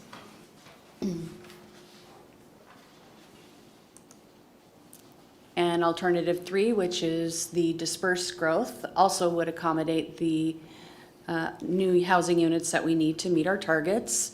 But instead of all concentrated, it would still have that concentrated pattern, because that's what a lot of our existing capacity is still in that growth pattern. But we would expand the neighborhood residential to allow those additional housing types or middle housing. We're looking at we just got done talking about connectors and adding some growth along those roadways that could accommodate additional housing. And we just saw this, but this is a graphic way of displaying how that's laid out. And then here are the 3 growth alternatives for you to look at and decide what kind of a recommendation you want to give us in terms of what we should study. Did I miss? I wanted to share what community input we've had. That was an important thing. So we have had a lot of challenges with getting people to come and participate. We've done a number of different things, so we will continue to try to do innovative ways to get out there and get the word. But from the people that we have heard, they've been very thoughtful, and I hope they stay engaged in our process. But as you can imagine, we've had mixed comments. Definitely housing has been a hot topic. People come in and they're talking about it, and I think first time since I've been here in Everett that I've heard people talk about middle housing and wanting those different housing types. But there's also some other people that have lived in their neighborhoods for a long time and they like the charm and the place of their neighborhoods and don't want it to change. So we've heard both sides of that. Then parks is always another one that people want to talk with us about, and we know that. You guys passed a update to the park element last year, and we did pass a park impact fee last year, and it's ramping up, so that will give us another revenue stream to build parks. And then non-motorized transportation, the walking and the biking and connections, trail connections to places. This is something that we've also heard people are really think is important. Those are really the highlights. You'll get a more detailed report, but I wanted to share that with you at this point, so you knew what the community was thinking.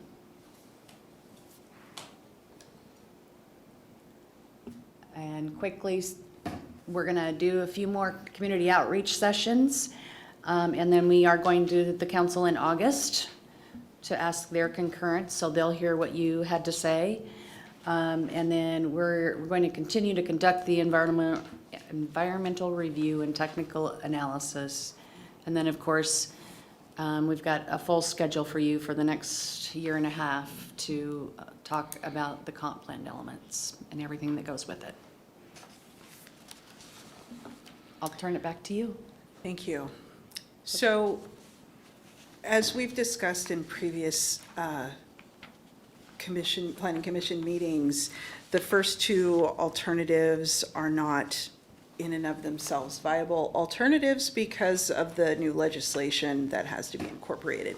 However, they do include important elements, important components. And so our decision point is, do we believe that these three alternatives provide all of the different components, not necessarily contained within any single alternative, but overall, across all three of the alternatives, does this provide all of the components that we need to have studied in order to move forward with our comprehensive plan update?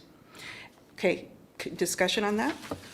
Thank you, Chair Chatters. I really appreciate it. I think given the fact that, just given with the legislation that's come through has changed the dynamics of alternate one and alternate two, I think we need to examine, A, why we're only capping our growth towards what we are like statutorily required to, which is like, what, 38,000 new homes?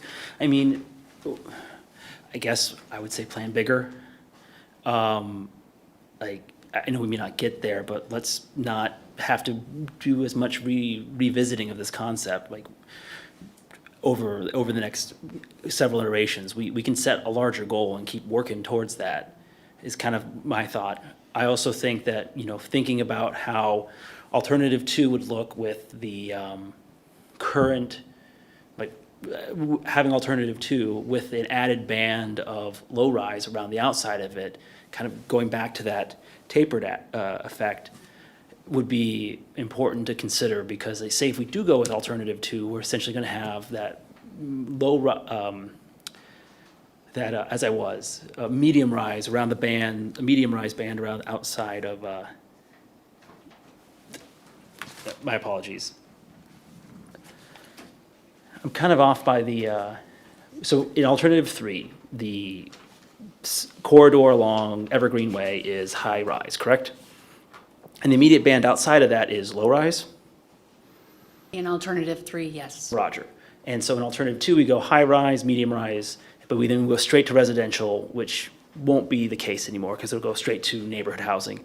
I kind of want us to look at where we could fit in an alternative two that low rise tapering effect, kind of, because it feels like we go high, then we do the drop. I feel like there might be more space in alternative two to look at where low rise fits into that as well. Again, my assessment is that we need more hands on more oars in this city, and because we have a lot to do as a city to rise to the challenge of this coming century, and I just want to make sure we got enough folks and resources to do it. Thank you, Commissioner Lark. York and Becky, please correct me if I'm wrong. my understanding is that these are, that it is the components, the elements within each that need to be studied, not a single plan in its entirety. So is Commissioner Lark's concern, is that addressed by the fact that we're not recommending any specific plan?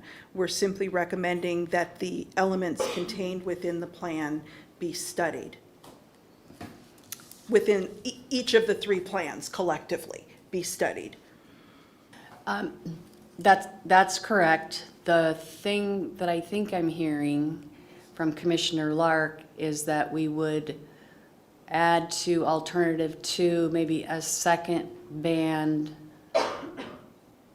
next to the frames along the urban corridors that would be low-rise.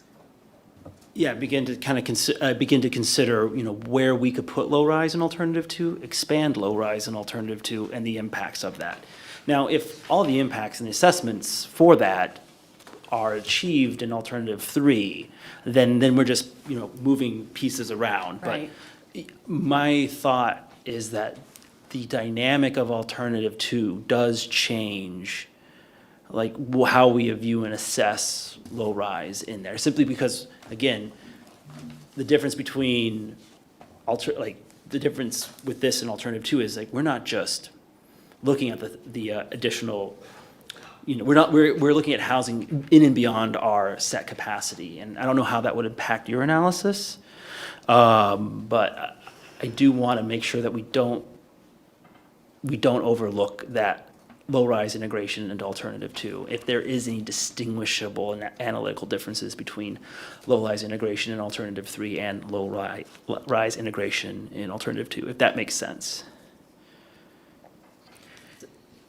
It seems like we'd need to add. Yeah, I think there wasn't much, earlier this afternoon, there wasn't much space between low-rise and neighborhood residential, depending where that shakes out. 3 floors is 30, 35 feet, and neighborhood residential is 28 feet. And most of the, if you're kind of unlocking the ability to have as many units within the bulk envelope that we have discussed previously, there wasn't a lot of difference between low-rise, again, maybe more lot coverage, maybe smaller setbacks, maybe a little bit more height. With the change to low-rise to being a little bit higher, then there is a little bit more daylight in between those two. As far as how much capacity these alternatives create, we still have a little bit of work to do on that. We're working with a new GIS tool to help with that analysis as well as visualization of it. At the end of the day, it's going to be hard to tell because the biggest variable is going to be the market factor. How many actual properties redevelop during the planning period. You may have theoretical capacity that's 10 or 20 times what seems likely during this planning period. So those are 2 thoughts on that. Otherwise have not put a lot of thought into a third geography that is like the frames frame. Commissioner Zelinski? Yeah, my feeling is that, Commissioner Lark, that the analysis, and, a lot's going to come down to the quality of the analysis we do on these. But the analysis of alternative 3 ought to help answer some of the questions you're asking when it comes to preparing the preferred alternative, which is going to be some blending of 2 and 3. That's going to be the preferred alternative. So I think we can get at that issue through the analysis on 3. And I'd also like to just thank the staff for giving us these wonderful maps. I'm going to be bringing these maps with me to all of our meetings until we have a preferred alternative. Absolutely, yes. Commissioner Lark, do you feel like that addresses the concerns that you had? Yes. Okay. I do.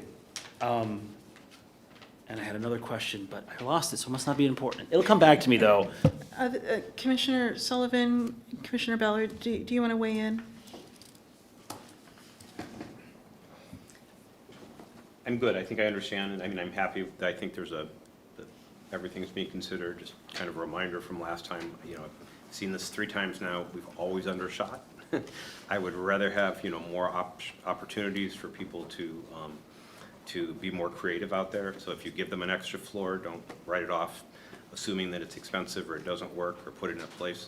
Allow the community, allow the, builders and professionals to come in there and propose things. Just don't assume they're not doing it and keep it artificially low. I did remember my thing, and I really appreciate the comments from Commissioner Ballard. It's very insightful. Allow people to be creative. And I also think when we think about this, like there was a comment like, oh, what will the market do? And I think the market is an extremely important partner in addressing the housing issue. It's absolutely vital. But I say it's because it's a partner because it is my firm belief that the market alone cannot address the housing issue. We need to create space for housing authorities and cities to build public housing at use cost housing for working families, and giving the space for these municipalities and these entities to build non-market housing to achieve our end state, I think is important when we bake it into here. So creating that space so that we can go ahead and just not have to have a comp plan amendment and a fight for every development that isn't market-based, I think is important. So making that space, I think, is really critical, which is why I don't want to, I think what the market will do is important to consider, but it can't be our only consideration in it. So let's create that space so we can go big. So I think that is the question at hand. Do these three alternatives contain all of the components that we need to evaluate in order to produce a comprehensive plan that we feel will meet our future needs at this time? If there's no additional discussion on this, I'd actually like us to just take a vote on that to determine if we are in agreement that these three alternatives contain all of the components that are necessary for study in order for us to move forward. Okay? Would you mind taking the roll, Ayana? Commissioner Lark, Yes. Commissioner Sullivan, Yes. Commissioner Ballard, Yes. Commissioner Zelinski, Yes. Commissioner Adkins, Yes. Chair Chatters. Yes, thank you. Thank you, that's a big step in our process, appreciate it. Let's see here. Oh, yeah.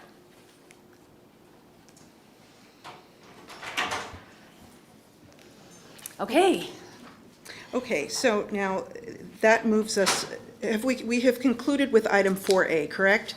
Okay, we have an opportunity for public comment. Do we have any folks here in the gallery who would like to offer public comment at this time? Please step to the mic, state your name and your city of residence, and try to contain your comments to 3 minutes. I'll be able to do that. Thank you. My name is Brian Mize, and I own, hey, that helps. There we go. Red light means I'm on. Hi, I'm Brian Mize. I own a property in the city. I own currently a fourplex on East Marine View Drive. I live in Bothell, but I'm a Snohomish County resident. And I've participated in some of the public gatherings we've had and talked about these plans because my property has a 140-year-old building that started life as a schoolhouse and is now a fourplex. And quite frankly, it's not going to make it another 140 years. And it sits on a corner lot on one of these connectors, and I've been talking with them about its highest and best use. And I just want to say I like what I'm hearing. I understand. I appreciate looking for amenable housing for the people who live and work here. I grew up the son of a landlord, and I've been a landlord for a while, and all of my tenants are clients. That's the way I look at it. So not everybody wants to own a home. Some people want somebody else to take care of the leaky toilets for them. I'm happy to do that. So thank you so much for what you're doing. I appreciate the careful consideration to density in a thoughtful way. Thank you. I have some leaky toilets, though, that if you, yeah. Thank you for your And just to make the comments. connection, Mr. Mize has one of the specific amendment requests. Ah, And that's why I stood up. okay. Additional comments? Ayana, do we have anyone present virtually who'd like to offer public comment at this time? Would caller with number ending in 0007 like to make a comment? Would caller with number ending in 9461 like to make a comment? No comments? Thank you. Please. My name's Heidi Ivey, and yes, that's me. There you go. It's Heidi Ivey. I live and work here in Everett, and I just want to echo what he said about, and what you said about the creativity in this, the mixed use, with regard to some of that creativity and even this at home. What we're seeing in mixed use are folks that are working from home get to use those retail options, but also what we're seeing are some developers that are creating workspaces within those mixed use. So they may live on one floor and they rent a office space on another floor so they go to work in the same building. So allowing that creativity is huge. Also recognizing that there are deep pockets. So not limiting and saying that certain developers or builders are only going to do certain things, but leaving that open for opportunity. Because I would also agree that the bodies need to be there to support those, but we have to give it to them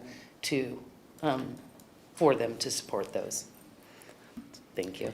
Thank you for your comments. Come on, neighbors, the mic's open. Okay. Okay, I think we're ready to move on to item 5A, the specific amendment request briefing. Thank you, Chair Chatters and Commissioners. Again, we're introducing the specific amendment requests that we received during our application process.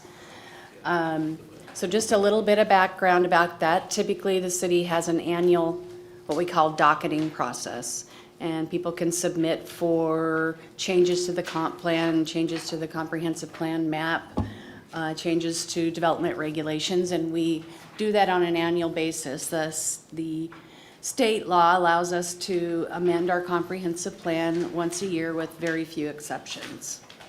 But it allows the community to come in during, in the times between our periodic updates to say something's changed or maybe this should be this. And so we, last year we did not have a docket process. We were really gearing up for the periodic update. And so the planning director, York, issued an interpretation too, just to clarify the process for this. The code was a little confusing, and so York straightened that out, and in the process, we are combining 3 years worth of annual dockets because we're in this process of heavy technical analysis and environmental review. So this is the process. Can you read it? It was still a little small, but I think it's better. So we put a notice out all over the place, as many places as we could think, and we had an application period that went from April 21st to June 12th, so that was last Monday. So you can imagine we're still going through the individual applications, but we wanted to introduce them to you as soon as possible. So we're in that second phase where we're not deciding if the proposal should be approved or not, but if the proposal should move forward in the evaluation process. So that's what your decision, this part of the decision will be next, at your next meeting. You will get a staff recommendation from us, which you don't have today. We're just introducing the applications. You'll make a recommendation to the council on whether or not which proposal should move forward. And then the city council will ultimately decide which one of those or any of those move forward. Then we will put it into our process, the environmental impact statement and anything else that we need to study. And then it will, the decision on those proposals will be made at the same time that the comp plan periodic update is decided. Any questions about the process? Yes. Becky, can you just explain what the decision criteria are for advancing or not advancing? Good question. The decision criteria for advancing would be that there is a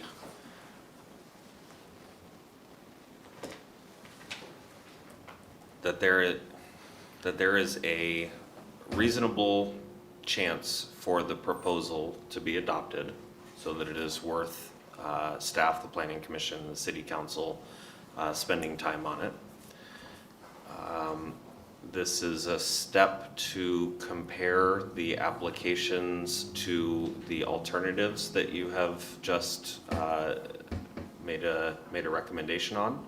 There are a couple of these amendment requests that overlap with them, and so we may recommend that some of these just be incorporated into, depending on the details of it, incorporated into those alternatives. And then a check of the complexity of the proposal and the resources that would be necessary to evaluate them.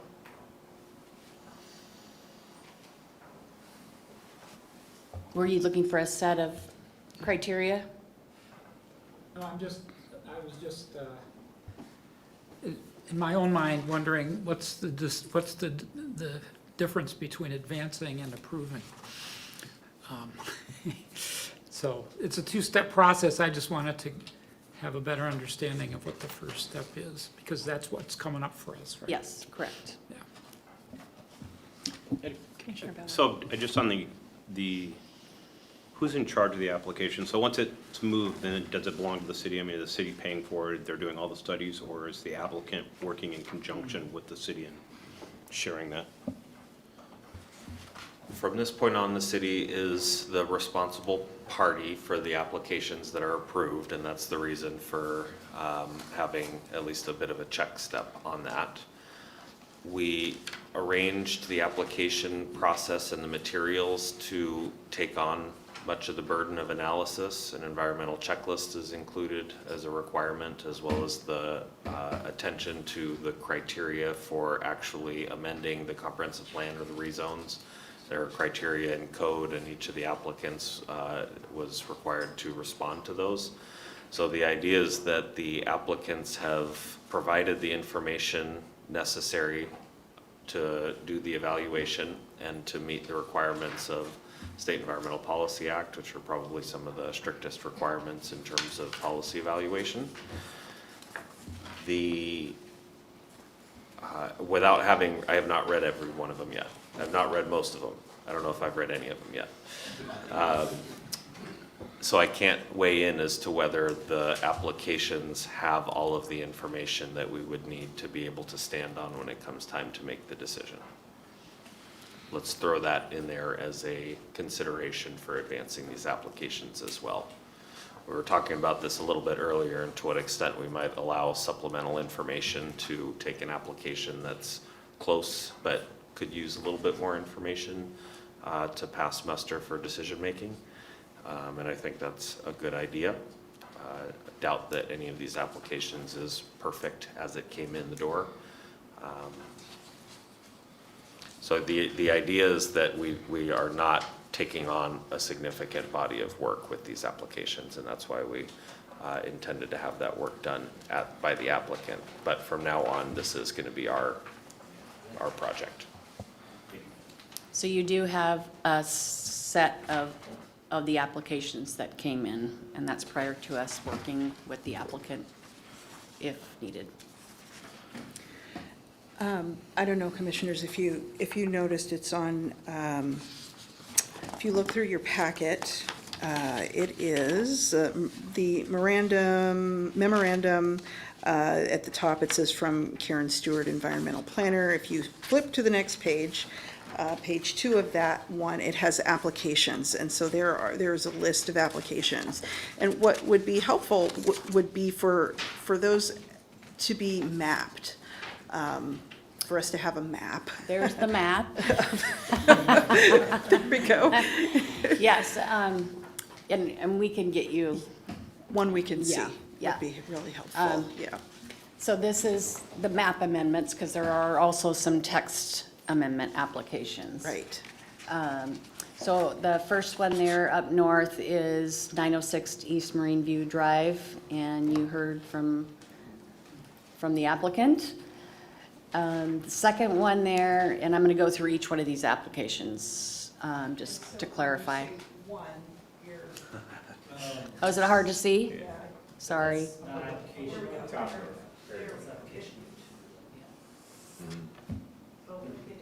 Yeah, the numbers don't correspond with it. No, those two are switched. You're correct. We'll fix the map.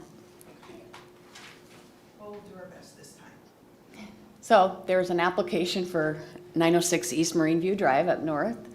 There is 1802 McDougal Avenue. That is, there's the Safeway, and then there's a Wells Fargo. The Wells Fargo is no longer in operation. I think there's another business there now. But they actually have a parking lot that's in, that's east of that, and it fronts on McDougal. So Wells is on Broadway. It's zoned R2, and so they can't do anything really with it. And so they've asked to go to the same zoning that the Broadway parcel goes in.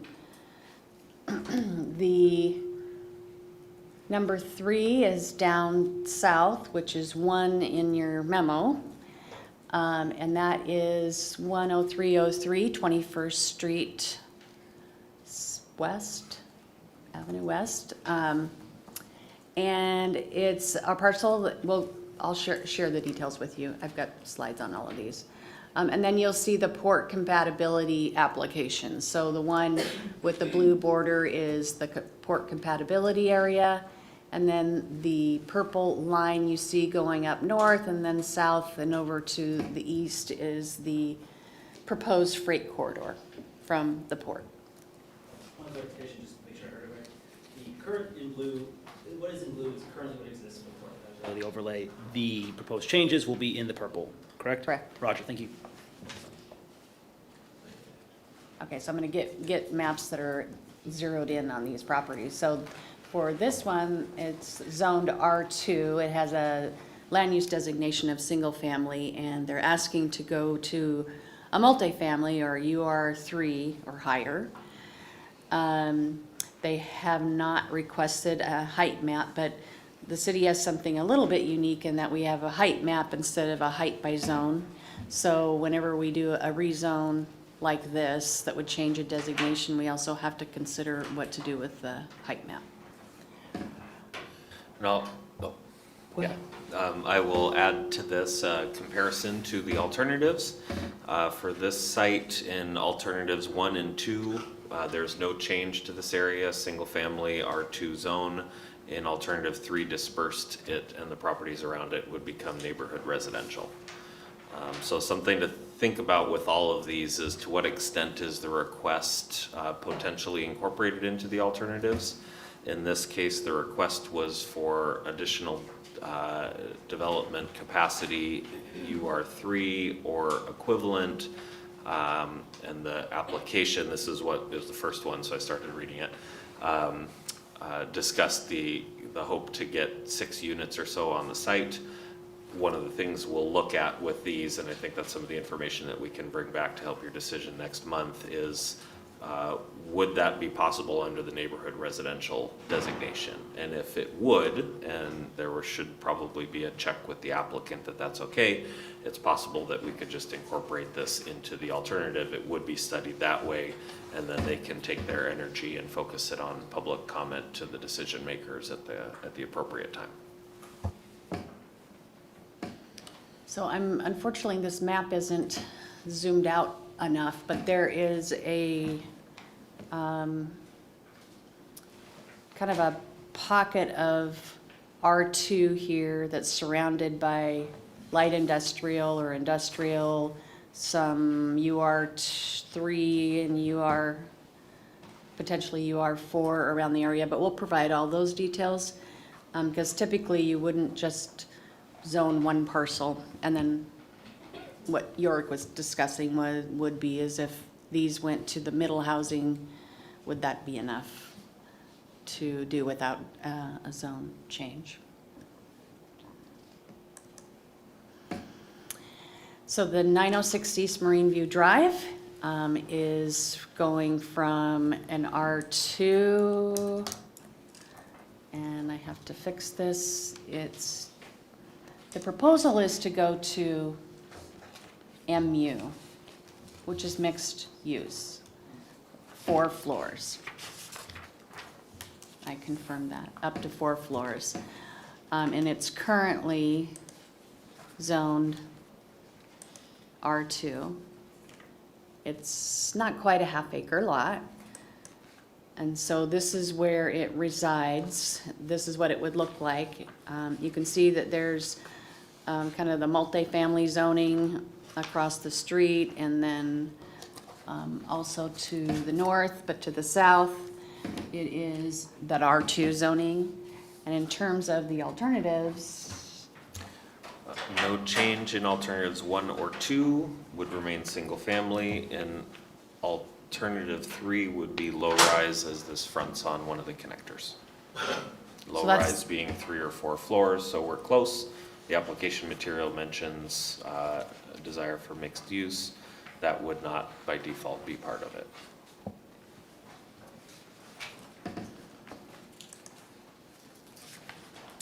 this is the, I call it Wells Fargo parking lot because that's what we've been referring to it as.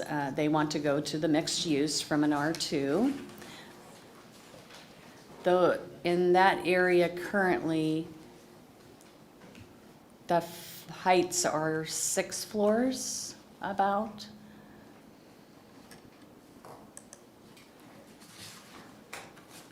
So here's what that would look like. You can see on the other end of the block to the south, the Rite Aid also has a parking lot back there, but they have the right zoning for that parking lot.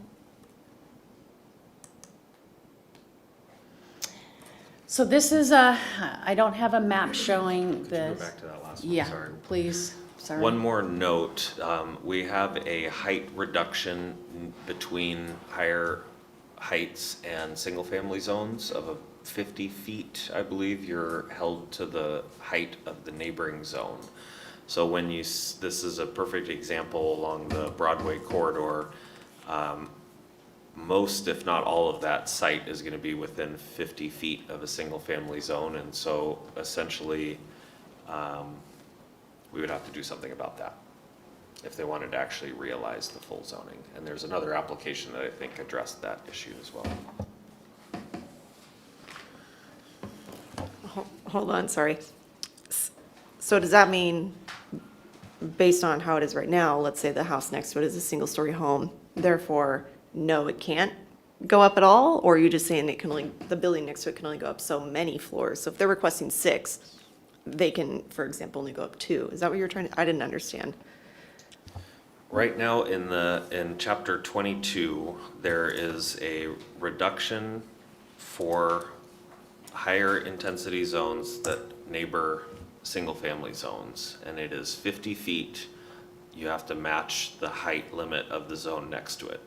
So where you see that purple in the existing, let's forget about the current, the application parcel, 50 feet inwards on both sides of that thin strip along Broadway is limited to 28 feet. So you can actually currently only realize your full 6 floors in the part that is closest to the arterial. And that is something that we would need to address somehow with this. If the applicant hopes to build a building taller than 28 feet, then we would also have to do something about that, that distance. Now I'm also thinking though that with the alternatives, if you move that out, then that does address it. So the other application that we had is raising the height limit on Broadway frontage parcel extending from, so it's about a couple blocks, 34th Street to 36th Street. So it would raise currently the height map calls out 5 floors. They'd like to raise it to 7 to 11 floors. Application 4. Application, is it 4? Is it? Did we skip Brentford and EHA? It's next, yeah. Oh, okay. No, it's a text amendment, so it's behind the map amendments.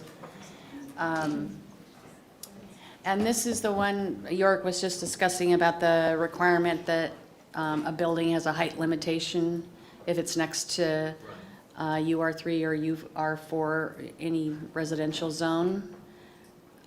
That must be for mixed use, or mixed urban, I'm sorry.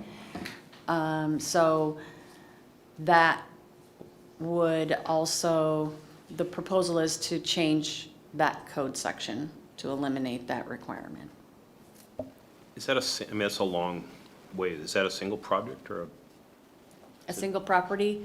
No, the applicant's here. I think there's a number of property owners that have gotten together that wanted to work together. It's actually the 34th block, 35th will be Compass. is Oh, right, rebuilding. okay. So it's just the Yeah. 34th block, there's 8 properties there. So we have clients that are all together. Sorry, one clarification, you said 34. It should be 34th, it's the entire 34th block, corner to corner. And Alley and Broadway. And the 35th block is actually, no, it would be the 35th is not included in it. It might be included in the zoning, but it's not included in this particular application. Right, should be just the 34th. Okay, we will clean that up. So I just want to ask a quick question, which you probably can even anticipate. Why did we have that? Why is that on the books, that within 50 feet, you have to adjust down to meet the zoning of the lesser property? It's to mitigate the impact of a larger building, has to do with shading, because as you know, especially along Broadway, you have only half the block is zoned for that higher density. And so you have single family right behind that. And how long has that been on the books here in Everett? Are you aware of how long-standing that is? I do not. I don't know if it changed in Rethink. I read a lot about that in the Rethink zoning library.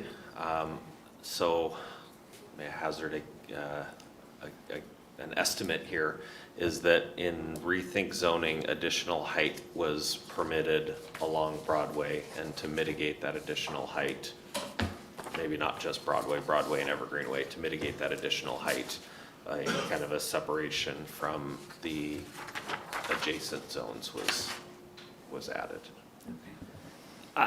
Commissioner Zelinski could probably corroborate. I vaguely remember this well, not vaguely, I do remember the graphics for this conversation that we had. So I think Rethink Zoning is probably when it happened. So wasn't long ago, and I think we're in a different place now in the city. So than we did when we had the conversation that brought it here, that brought that in there. So no long-standing precedent, and I don't think it addresses the problems that we had then. So. Additional insight to offer on that, Commissioner Zelinski? No?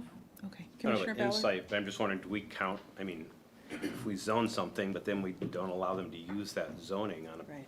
a large portion of their property, Right. are we counting that in our buildable lands as property that could be zoned? I mean, I would have to look to see what the exact numbers are. I could see that it should be counted as a capacity reduction. But I could see where that's placed in the code that it would not be immediately obvious to the folks that put that together. I'll take a look and see. In any event, when we're calculating our capacity for this periodic update, I think we'll need to take a look at that.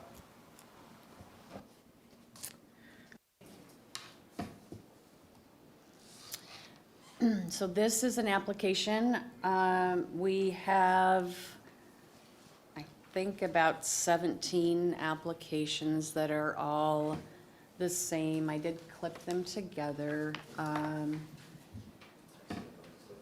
Not all of them are complete, but they're all asking for the same thing, which is to remove the port compatibility area designation in 1917-100, and then to remove the requirements around that port compatibility area in 110. So I've listed all of the names there, and you have the applications. So if the commission feels comfortable, we'd like to just combine those into one application process with everybody's name. I think that makes sense. Commissioners, any objection to that? No. And then this is the application from the port, wanting to add the freight corridor as a part of the port compatibility area overlay. And now I'm going to move to the text amendments. The Everett Housing Authority has put in a request to amend the comprehensive plan. So we have a table that talks about intensities of different land use types. And which category is it? Commercial, mixed, multifamily has a floor height limit of 10 floors in terms of intensity. So anybody that would be wanting to go above 10 floors would need their project would need to be consistent with the comp plan. Therefore, a change to the comp plan is necessary if that's the way that the city wants to move in that direction. And so it's a very limited language proposal. So right now it says 10 stories, and the addition would be, or 15 stories in a planned development overlay containing an area of at least 5 acres. So it does limit who would be using it, and a planned development overlay is a comprehensive look at or master planning of a large area. And so that's the recommendation here, would be to increase that. I would mention that we are going to be taking a look at that table as part of the update. So this would be, I think, at a minimum, what the applicant would like to see, and we haven't decided how we might want to lay those tables out. I will refer you, though, to the housing typology in that high-rise category that had more than 8. I'm not seeing a requirement that in the Growth Management Act, you have to establish general building intensities, and your land use element has to discuss in general what's going to happen, but I don't see a clear requirement to have a cap. And that in those housing typologies is how we've structured it. That doesn't mean the zoning for an individual area wouldn't have a cap. In fact, it would, but that the comprehensive plan wouldn't necessarily have that barrier. So if I understand you correctly, this could be a constraint that's removed from the broader plan and have it be addressed with the zoning of that particular area or in other ways. But this is not something that we don't have to add a particular constraint for number of stories in the comprehensive plan. That is not a requirement. That's my understanding, yes. Okay. Any additional questions on that? Okay. This is a specific code amendment regarding when you can do curb cuts, when you can take access from an alley. What that does is it creates a smoother sidewalk moving forward. There's not a lot of curb cuts. So I think this may have been a change in rethink. I'm not positive. But this is a code amendment that would require that there's some criteria that would be used to decide if someone could have a curb cut off of front of a yard when there's an alley behind for access. I'm all about drawing connections this evening. I'll draw a connection between this request and some comments that I believe they came to the Planning Commission about the accessory dwelling unit ordinance, and some concern that by allowing additional accessory dwelling units, that would kind of not directly but indirectly result in more requests for relief from. There is a requirement that you take access from an alley, and there are some exceptions to when that needs to happen. This proposal is to tighten up those exceptions, and the concern around the accessory dwelling units would be that with more development, more chances for exceptions, and then you would have more curb cuts on alley lots.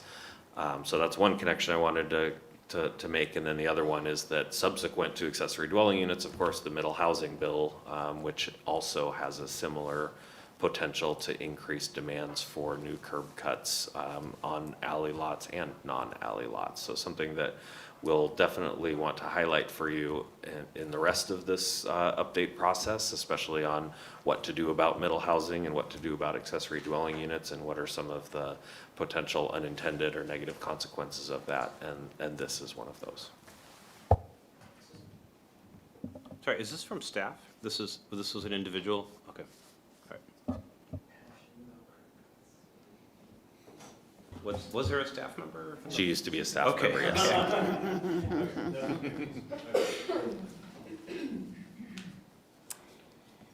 And then, yes, I put all this text on here. I don't expect that you would read it, but you have the application. But basically, it is a proposal to amend the comprehensive plan, and there's also code amendments that go with this. But to require, as a result of House Bill 1110, would be to require some type of design guidelines to keep middle housing that's in those residential neighborhoods compatible in scale, form, and character, and these would apply to single-family homes as well. That's the requirement of the bill. And so there's some language here around what those design guidelines might look like or refer to. There's some policy language. And then some suggestions about code amendments. And again, I paraphrase some of this because it wouldn't fit on the slide, but the new definition of middle housing that the bill talks about, adequate infrastructure, middle housing not permitted in single-family areas where the public right-of-way design and constructions are not met, construction standards are not met. I don't know if that would meet the state law, depending on how many places that is. And then some things on the height, so kind of a comprehensive package way of dealing with middle housing. That's it. So what we wanted to make clear was, again, this isn't a decision on whether or not a proposal should be approved, but whether or not it should move forward in the evaluation process. So what we'd like to know from you is there additional information that we can bring to you? We definitely will be putting some more analysis into the applications, providing you some additional data and context details. And then you will receive a recommendation from staff as well. And so with that, I'll turn it back to you. One question that I would like clarification on is if we want to empower property owners to maximize utility of their property, and also allow them to meet their parking needs on their property, if they wanted to have ground floor parking without having to do an excavation project, what building height would we need to have in order to allow that? That's How high is For- the question? for let me clarify, for a two-story with parking. So if, that would require what height in order to allow a property owner to build a structure like that? Are you talking like a townhome or a duplex or a? Or flats on stacked, but in order for them to be able to meet their parking need on their property, but also utilize the maximum footprint there that's allowable with the setbacks, what building height would we have to make permissible? That will depend on where and what the zone is, what the property is, what's the parking Specifically requirement. in R1, because I see here there's a proposal to cap it. In R1, and R2. Oh, at 28 stories? Yeah, I see that Yeah. that's one of the proposals is to set 28 feet as the maximum height. And my understanding is that would not allow a homeowner or a property owner to use their property in that manner. So if we wanted to give property owners that flexibility, what height would we need to allow is my question. I don't know that I have an answer for you unless York has one on the top of his head. Like generally, a residential floor is 10 feet, so if you've got two 10s, that's 20. You might need a little bit less. A garage may not need to be quite as tall, so maybe that's 8 plus a roof. So, yeah. You'd be very hard pressed to fit them all. And I would posit the garage should be 10 for plumbing. And to accommodate trucks and ladder racks. Absolutely. Right. 28 feet is very punishing. Right, and because I've heard 34 to 36 is kind of the range that we would need to be in to give property owners that type of flexibility. And out of curiosity, Chair Shatters, I mean, maybe if we add language to this that says, like, explicitly, given the fact that we have these new requirements, like, you can, like, put a living unit, a dwelling unit above a parking unit to meet your requirements. Like, we as a city will just authorize that across the board. Like, this is, if you're gonna use it this way, you're good to go. I mean, I think we could use before we get into the minutia of like, oh, you know, what's the height? Does the height does the height meet the topography? Like, we can just put a blanket statement out saying like, this is, if you're doing it this way, this is great. I mean, I think it adds that certainty. And I don't think it's gonna be horribly misused. I think there might be somebody who's a little, on the edge, but a few people here and there might skirt the thing, but I think overall, I think we can kind of start talking about use functions as well. It's not just explicitly for height. I don't know if that makes it easier for developers. Well, in our measurement too, I mean, I think Snohomish County, Marysville, I think there's the average peak height. So I think ours is the highest point. I mean, it's, again, it's very punishing if you're trying to do anything that isn't just a short, flat. I remember that we talked about single-family housing and middle have to have the same aesthetic requirements. But that's not height, right? Because you can't, right, those are wildly different things. No, the Middle Housing Bill 1110 requires that you not have any development regulations that are stricter for middle housing than they are for a detached house. Okay, so they kind of actually, they have to mirror each other, is what? Yes. Yeah, and I believe you could go the other direction and you could say 28 feet if you're building a house, but 35 if you're building middle housing. That would be legal under the state law, I believe. Okay. But otherwise, yes, setbacks, height, lot coverage, all Right. of those would be consistent. So when we're between- thinking of these, we have to think of it both, for both, okay.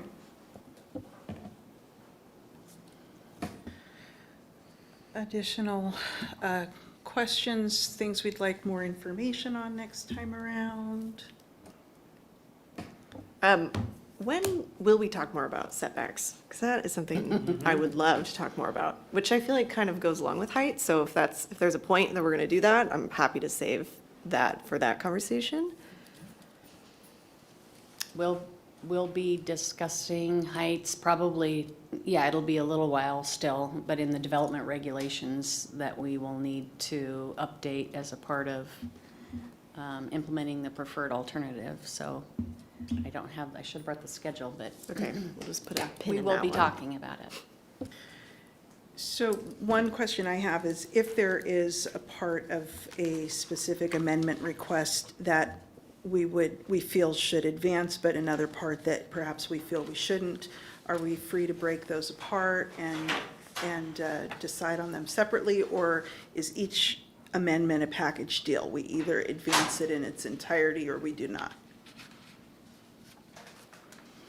Well, I feel like the planning commission could do that. We would definitely want to consult with the applicant to say that they are willing for that to happen, but I think you could do that. Okay. Just information. I don't have anyone in mind for that, but just for informational purposes, if that's a possibility. Additional questions, commissioners? The maps you showed with the properties and the boundaries, are we going to have that available? I will make that available for you. I started Googling them, but, I'll try to go to as many as I can. You know, it would be great. It would be great if there were a clear overlay that we could overlay over the alternatives and see where each parcel ends up.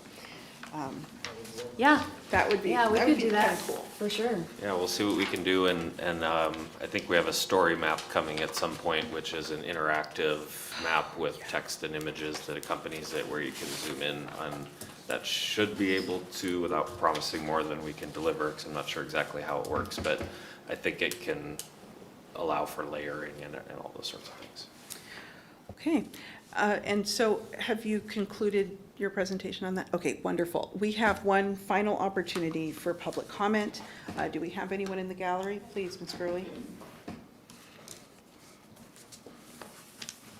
Laura Gurley, Board of Staff. I was sitting back. Mike.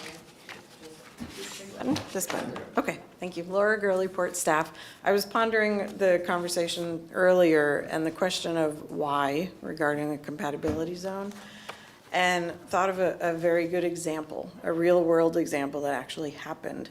A few years ago, I think it was before the compatibility zone was actually approved, we got wind of a proposed multi-story adult, like a 55 and over or an older folks home kind of thing that was going to be proposed right on a property overlooking the terminal. And we hadn't known anything about it, and we went and talked to the developer, just heads up, you might want to consider building your building in a certain way, so that people aren't going to be irritated by things going on at the port, because it was literally like a parcel and a half away from the terminal. And that's the why. We really want to be proactive about what's going on in the community and how to help everyone live together. We have a mission, we recognize that people live here, and I think there was a lot of misinformation stated, and we are absolutely we welcome the opportunity to work with staff, work with you through the hearing process and all the rest of the steps to clarify what we're trying to accomplish. And that kind of example rolls right into what we're asking under our current docket request to expand the compatibility zone because of the freight corridor, and types of freight, amounts of freight might change, which could impact folks, businesses, people living along those corridors, and we want people to know. So, thank you. Thank you, Ms. Gurley.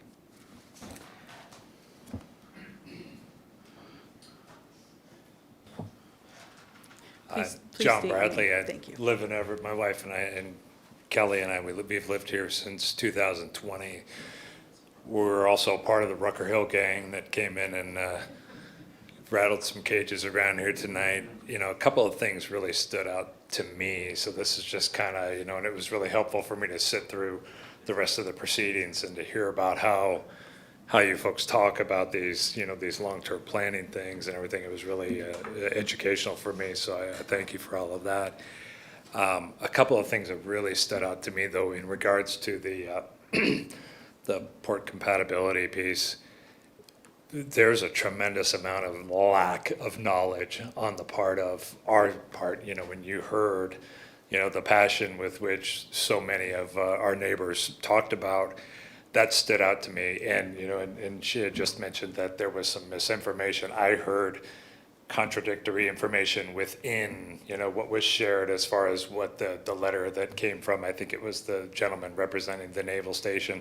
There were some specific statements made in there about, oh, this isn't going to affect you in this way or that way, which was very contradictory to what we believe based upon what we had been told prior to submitting our application. So I think that that's a really important part for me that I'm going to be looking for is, okay, when is this hearing going to happen? When are we going to get a full disclosure of, here's what we intend to do, here's why we're doing it? I mean, the example you gave is a really good, thing for us. Is just more education is going to be really helpful. I can tell you that our neighbors are really fired up about this, and I think they were holding back compared to what we've been hearing in some of the conversations. And so I just think the more information we can get, the better. Obviously, I'm probably preaching to the choir here when I say all of this, but I figured I should say this and kind of get it off my chest before we go home.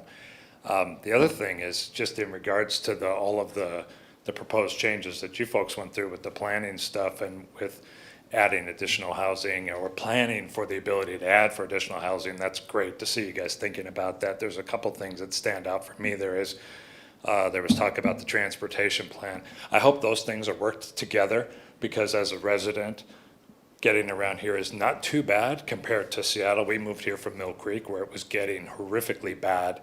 It was part of one of the reasons we moved out of Mill Creek was because just getting from Mill Creek to the freeway, that was actually longer to get to Seattle than it is to get there from here, because we can get there so much faster. Just this weekend, we were driving into Seattle. We were going to a Mariners game, and we saw, I'm sorry, I went way over your 3 minutes. Yeah. No, let's probably not go into the Mariners game story, but I appreciate your comments. I'll finish really quickly and say, in the process of doing that and driving by all of the light rail construction, we actually pulled up the website and we were looking at when is it coming to Everett, and we were looking at all of that. And I was thinking about that in the back of my head as I was hearing about 38,000 brand new homes, and I was just going, no, you can't do this. So that's why I brought it up. So it was a good game, by the way. So, anyway, it really educational for me to be here and to listen to everything and to hear the conversation. So I thank you for that. When are they regularly held? Oh, 'Cause we don't get those we have this notifications. kind of fun Yeah. at least once a month, at least a third Thursday of each month. Third Tuesday, I'm sorry, mixing your Third nuts. Tuesday. Third I would be Tuesday there on of each Thursday, I'd be month. like, where is So it? you are welcome to come and All right. join the Thank fun you. anytime. And one thing you mentioned, that pathway, I briefly lived at the end of kind of Seattle Hill where it turns into Cathcart. And that was one of the things that called me back to Central Everett, because just getting down that hill to the freeway, it was literally almost as much time as commuting into Seattle. So I hear you. And absolutely, that is one thing that I think all of the commissioners take very seriously, is integrating that transportation element with the housing element and making sure that we take a serious look at those things going forward. I can tell you that, we have the choice. We made the choice of buying a really nice car. We pay that RTA tax. And every time I pay that, I look at that, and then I look at the online site that says I can't get light rail until 2040. I'm like, I'm gonna either be dead or living somewhere else when that comes here, so that's kind of annoying. Thank you for your comments, Mr. Bradley. Do we have any other folks in the community who'd like to offer public comment before we conclude the meeting for the evening? Okay. Do we have anyone virtually?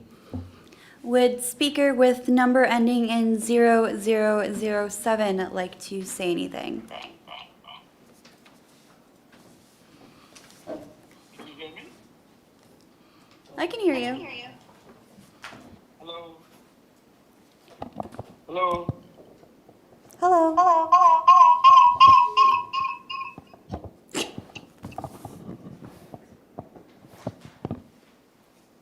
Okay, I don't think you could hear me. Is it because this mic is on here? No, it's weird because they're calling in on my laptop, but I have to unmute my laptop to. Okay, would a caller with number ending in 9461 like to make a comment?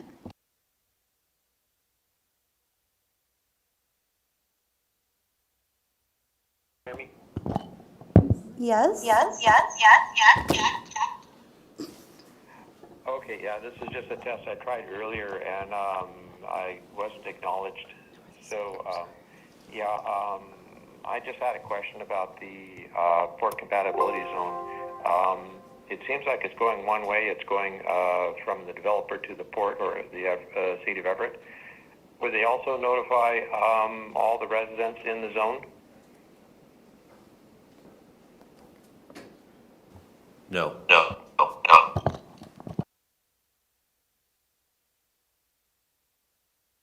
Thank you.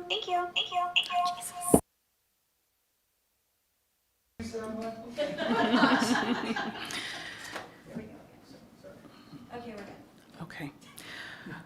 Okay, I believe our agenda is concluded. Thank you to all community members who participated virtually and for all of you who showed up to join us in person. Thank you for being here.